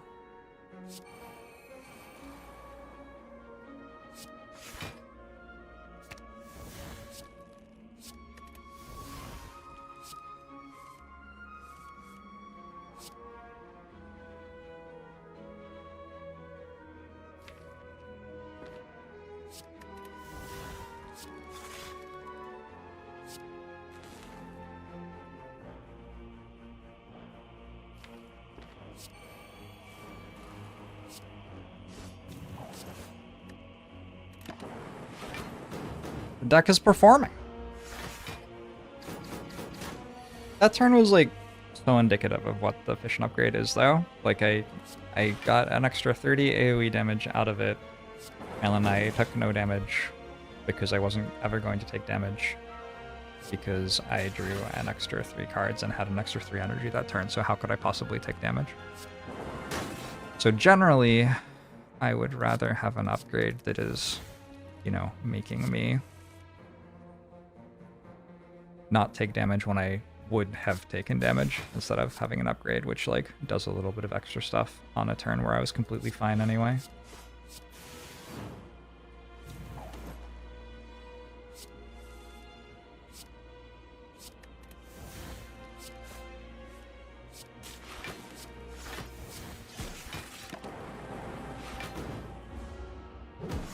Are there any underwhelming carbs I'd like if they would be better, just because they are interesting?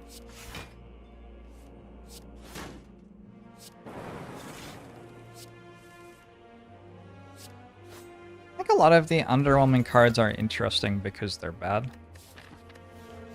So no, none of them stand out as like, I would like this to be stronger than it is, really.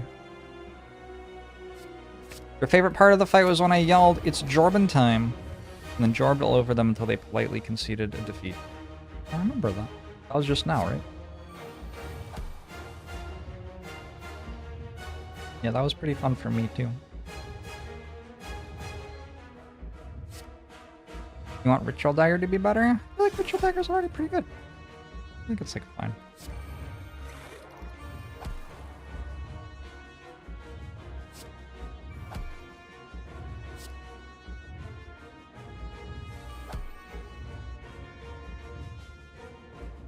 I want Core Surge to block Vulnerable or block Dex down.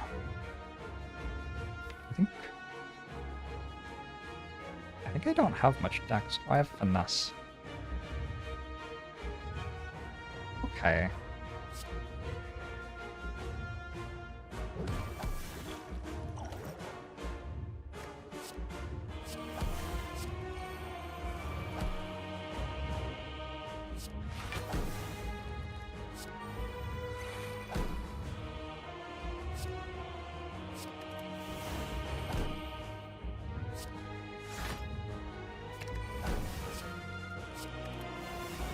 This mini Jorb's gone solo. You can find him streaming at twitch.tv/xqc now.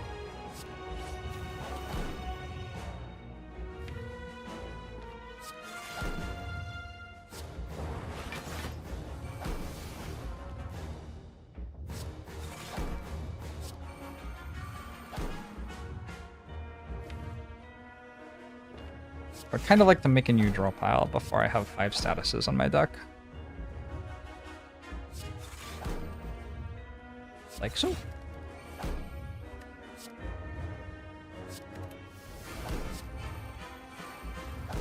Alright, that should be fine. While it would be an adequate incentive from an event that would cause you to lose 1 max HP every floor from that point onward.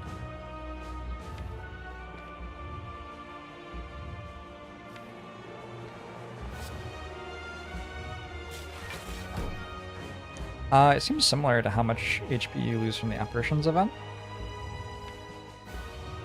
So, something like that. Although it's backloaded, which makes it a bit stronger.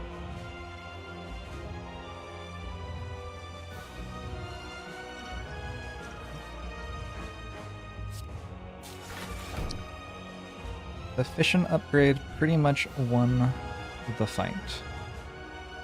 Which fight? The Efficient upgrade has not won any fights.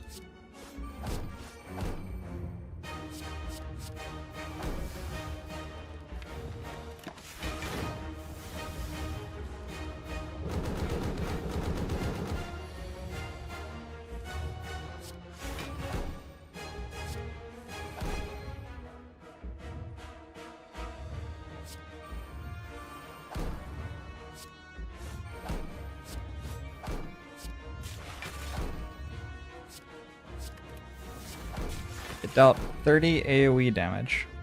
for the elites, and then had 0 output against the heart. That's what the Fission upgrade has done so far.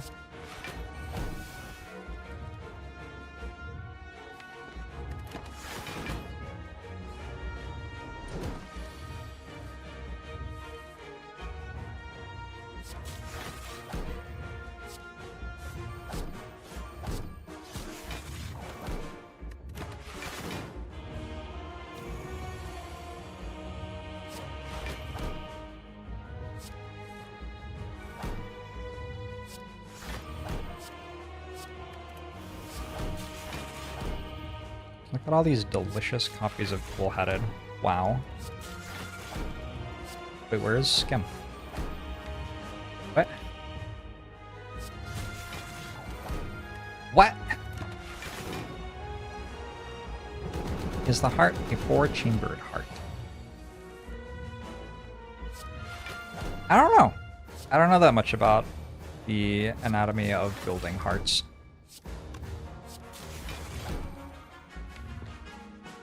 Cycle is not playing very nice.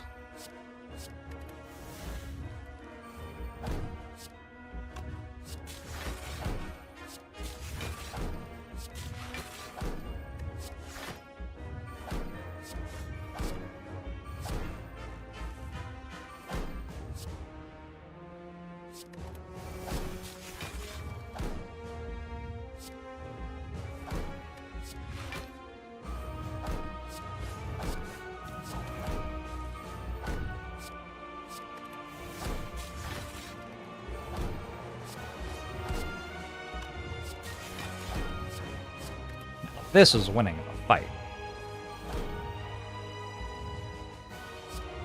What I would say, and I think everyone would agree, is that Claw won the fight.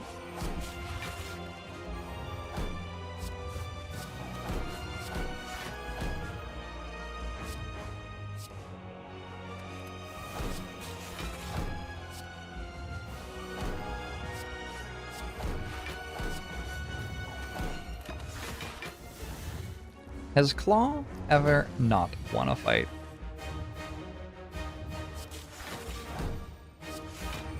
Seems unlikely to me.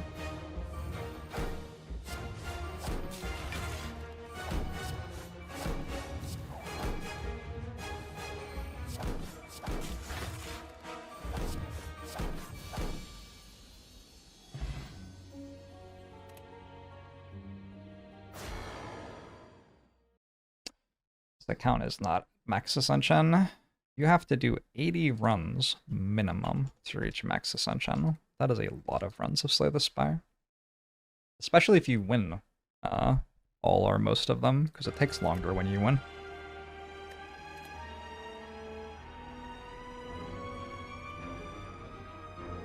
Remember when you removed a Claw from your chat draft deck? Well, don't you feel silly now? Honestly, I don't.